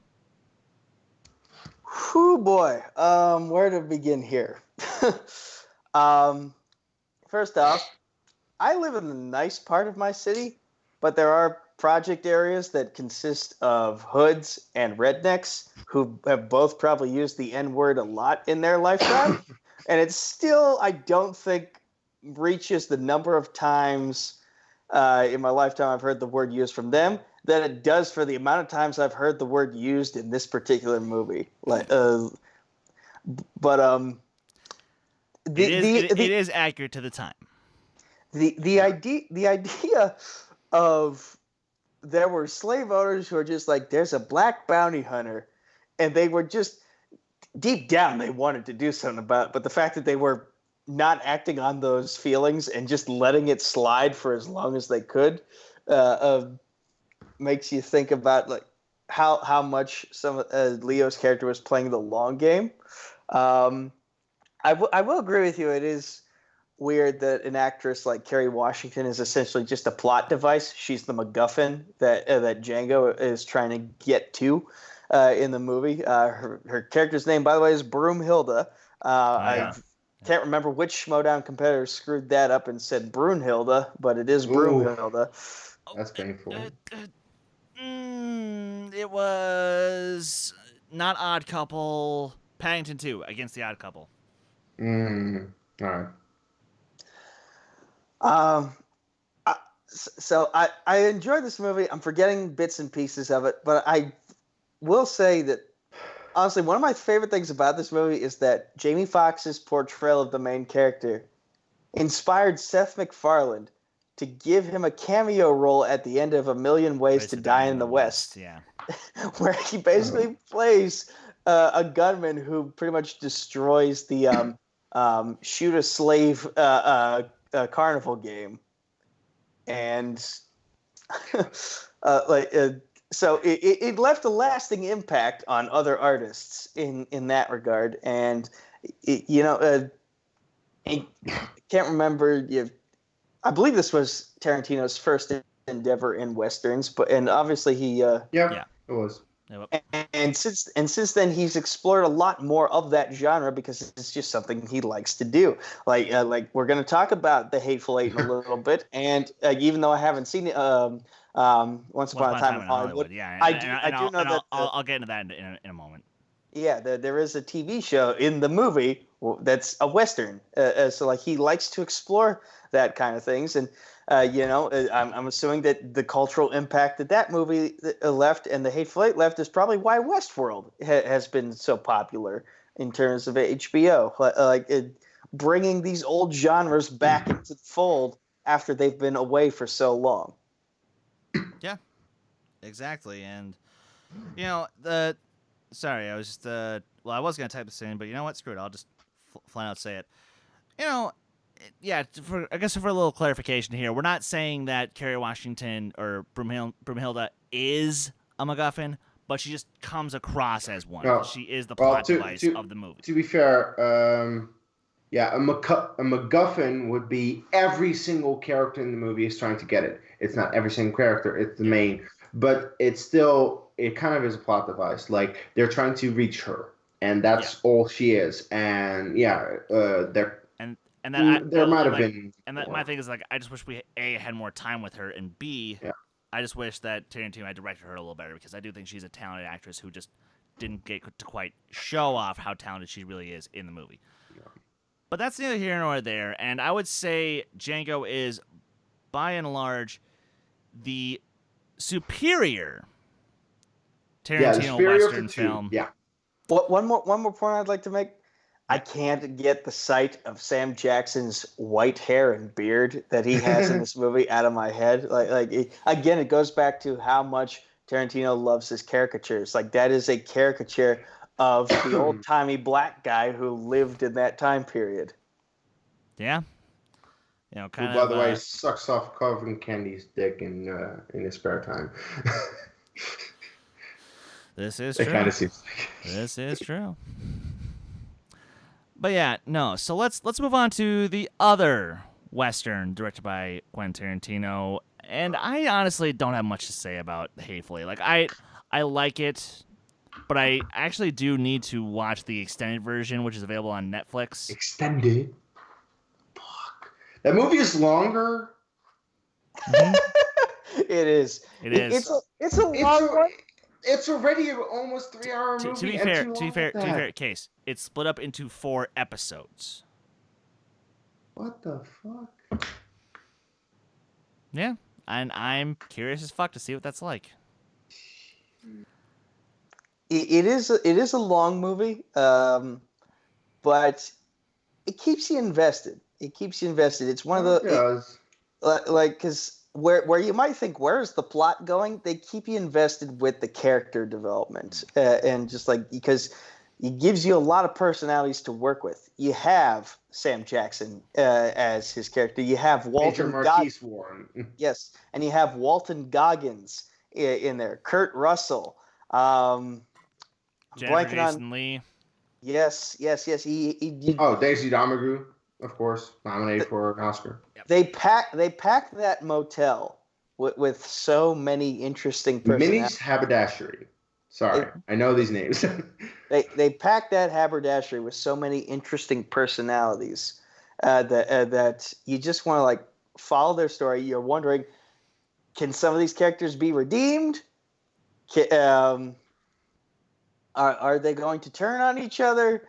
Like that, it's always lingering in the back of your mind, and the characters keep you invested long enough until you finally get to those points in the story. Fair. Like, at least for me, it didn't get good until once everyone showed up at the hotel. Once they did, all of a sudden, bam, I'm interested. But it is that build up, that waiting, because you're waiting almost 40 minutes to get to that point. Yeah. And granted, you are getting cool characters, but nothing really happening per se.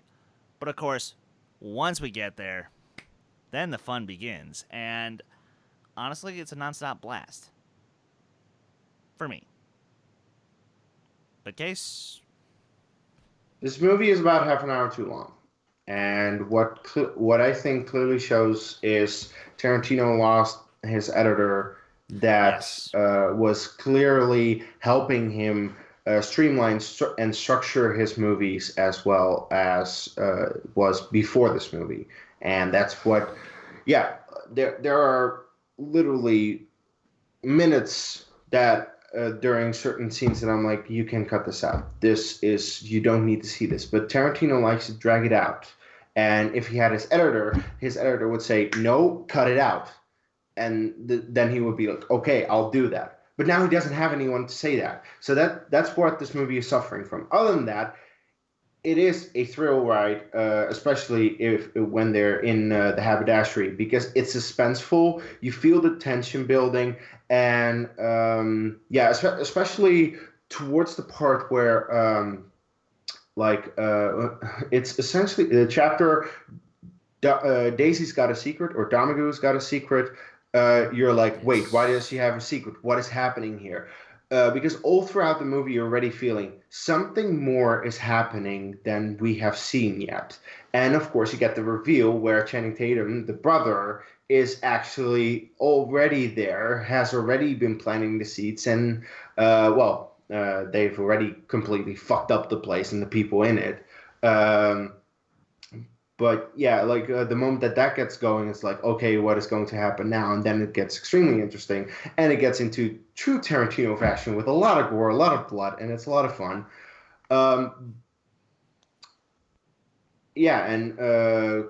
Great characters, great performances by all of them. I will still say that I think Sam Jackson should have been nominated for supporting actor over who won it again? Mark Rylance. Mm-hmm. Because honestly, I don't know why that guy was even nominated in the first place. I think Sam Jackson was better in this movie than he was in British Spies. British Spies. And more people could have been nominated. More of this movie could have actually won Oscars, because I believe it only won score, and that was kind of like a lifetime achievement thing for Ennio Morricone, who's never won it before. Yeah. Where I'm like, to be fair, the score is extremely good, and it probably did deserve it over the other ones this year, but still, it is kind of like a lifetime achievement thing, and if that is really your only Oscar you win, then I think, guys, you could have won more. And they could have won more with a tighter film. Yeah, if this had been edited more streamlined, at least 20 minutes could have been cut out. Yeah. If the kind of editing that was done on like Reservoir or Pulp had been done on Hateful Eight, or Inglourious Basterds for that matter, or Inglourious Basterds, the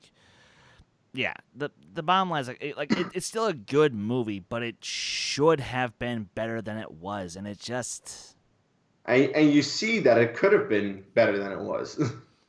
And yet, that's why I'm kind of curious to see if I were to watch it as 4 1-hour segments, if that can potentially change how I view it. Because in some ways, I almost feel like it went on not long enough in a couple of spots. But again, I will give that a watch and I'll get back to you guys on that. So let's start to wind this down as I will do a quick, not really spoiler, but non-spoiler review. Before we get to this, we're kind of forgetting one that, depending on your definition, might not count, might count. Where does Sin City fit into all of this? He only directed a couple sequences. Yeah. That doesn't count. Yeah. Like, Sin City is Frank Miller. And Robert first Rodriguez. And foremost, and Robert Rodriguez. And Quentin Tarantino was only barely involved. Yeah. But he does have some involvement, so I just felt like it might be worth bringing up. Oh, yeah, no, it's fair to bring up, but I would have brought it up if I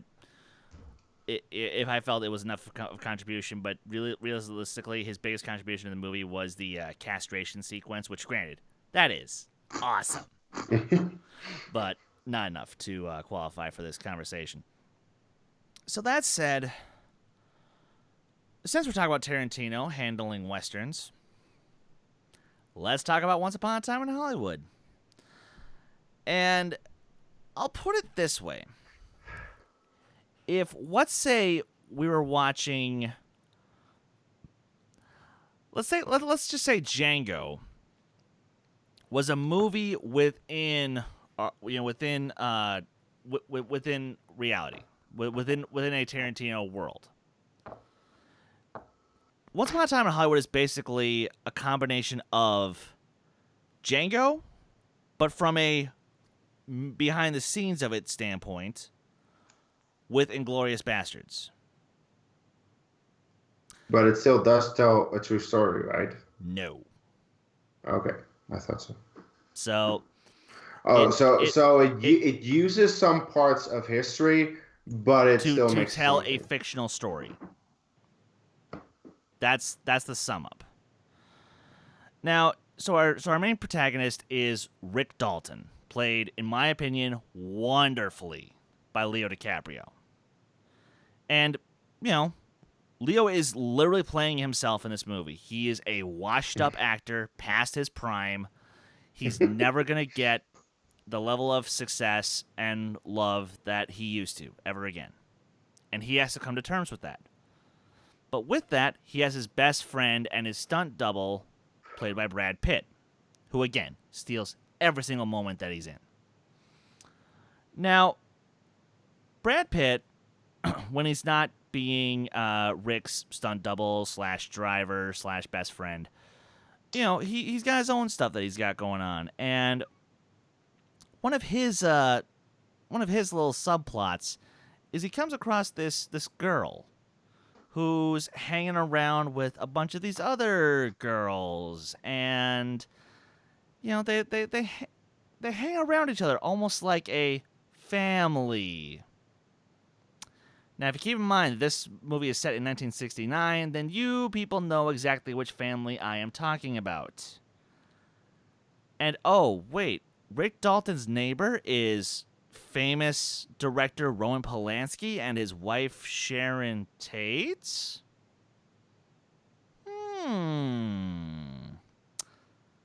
Boy, doesn't this sound like fun history of the Manson murders.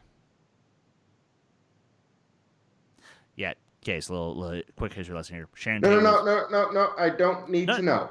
I don't want to know anything whatsoever. Fine. I want to go into this movie blind, and I've discussed this with my girlfriend. I will read up on it after I see the movie. Okay, fair enough. So essentially, Rick is trying to get back into the swing of things. He's trying to get back into the groove, and there's some shenanigans that ensue with his stunt double on set because he gets in a fight with Bruce Lee, which, to be fair, I think that scene's a complete fantasy. The way that I read it.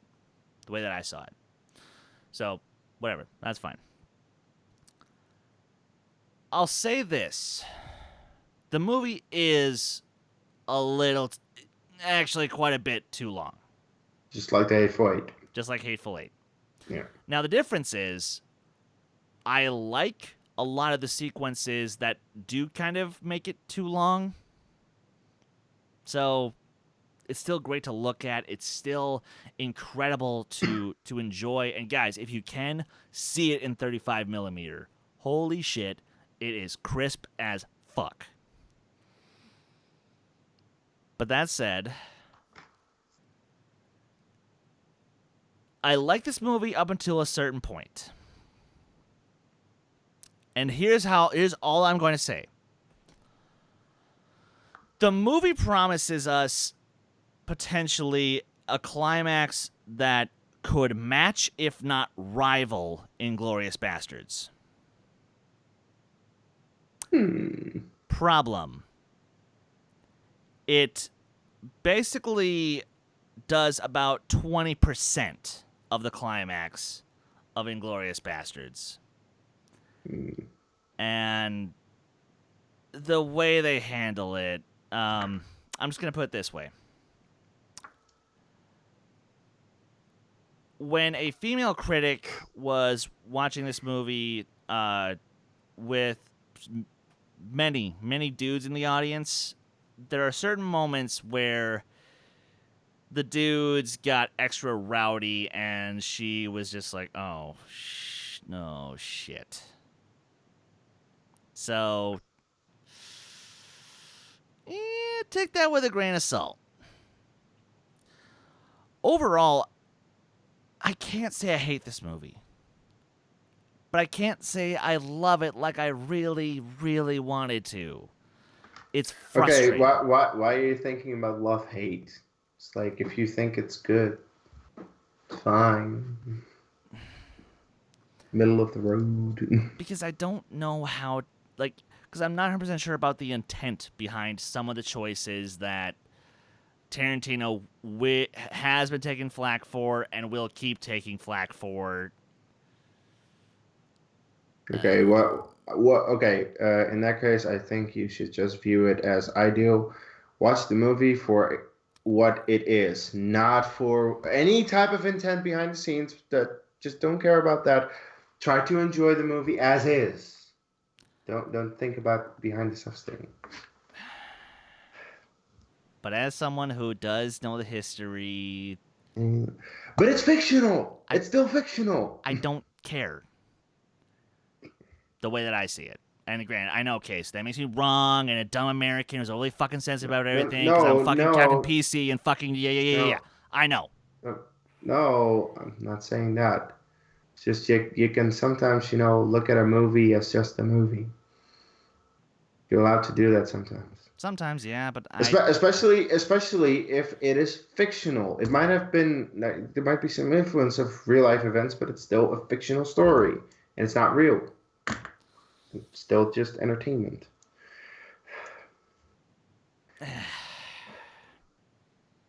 I'm just not able to. Someone like you, yes, you will definitely be able to. Cool. I'm just not able to. But that said, I still recommend everyone go fucking see it. Because all of you should go see it and decide for yourselves. Think for yourselves. Because you want to know what the world tells you to do? Think like everyone else. No, don't do that. Think for your fucking selves. Make your own fucking choices. And when all is said and done, that's why I love Tarantino. He makes his own fucking choices. Sure, do they work 100% of the time? No. No. But when they do work, they capture imagination. They capture a zeitgeist that people still are left shaking their heads. How did this happen? But we're not complaining. So, with that, guys,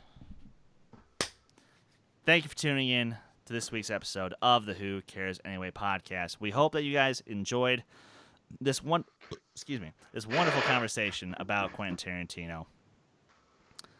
And of course, as always, to all the audio listeners, please spread the love, share the links, and to all of you guys who are catching us on YouTube, whether it's on live or in the replay, again, same thing. We were trying to grow this show. We want more conversations. We want more in-depth shit. But, Kees, until next time, where may the good folks find you online? Next week, not on the show, but finally seeing Once Upon a Time in Hollywood, because it is only coming out next week. I wish I had seen it before, but that's release schedules like this, because honestly, I would have loved to already seen it, of course. And I would have. So yeah, I won't be on the show because it's the last week that my girlfriend is here, and we just want to have a night alone. And in the meantime, you can follow me at Dutch Movie Guy. Huh? What? Don't worry about it. Okay. At Dutch... Fuck you. At Dutch Movie Guy on Twitter. Kees Cornelisse on Letterboxd and Facebook. And Kees257 on Discord. Where I'm actually on now. Also, about Letterboxd, Chris plugs himself on Letterboxd, but he never does anything on it. I do. I log films. I make lists. I actually have, like, everything. So if you really want to see what I think about movies, then, follow me on that. Nico, where can the good folks find you online? Facebook, Twitter, YouTube, at Nico Suave Regoli, or just Nico Suave with 4 random meaningless numbers at the end on Discord. And coming soon to Instagram and Snapchat, because I need to increase my social media presence after I graduated from college. Combat Wrestling Trivia on Facebook, Combat Wrestling Network on YouTube. The poorly made Twitter handle is at Combat Wrestling, the number 2. There's no letter G. Rolling Crits on YouTube or at Rolling Crits on Instagram. You know the situation with my friends. They're still figuring out this YouTube stuff, so they'll get that show up when they get there. And speaking of my friends, one of them may or may not have gotten engaged today and told me right as we were streaming. That's the thing. They know it's bothering me that I don't have a clear-cut yes or no from him, so he's prolonging the actual reveal of whether or not she said yes or no. So well, I wanted to have. She definitely said yes. I would assume so. I would assume so, and he just doesn't want to say she said yes to piss me off. But yeah, congratulations to John McLellan if he has gotten engaged, and if not, I just embarrassed you on the internet. So we don't even know who it is. So yeah, that's fine. I mean, sure, congrats. Maybe, I don't know. Maybe, potentially. But, yeah, guys, you guys can always follow me on Twitter, Instagram, Stardust, Letterboxd, and Discord at Skywalker Dohmen. You guys can follow this very channel on Twitter and Instagram at D2A Channel. Please like our Facebook page. And, yeah, next week, guys, make sure you tune in because we are in for one hell of an episode. Because last week I sat down with the hosts of the Suck My Fanfic podcast, a podcast that, yes, talks about fan fiction. It was one of the most fascinating conversations I've had in my entire YouTube career, and I cannot wait to share it with all of you guys. So until then, you know what to do. Take care! China sticks. Damn right.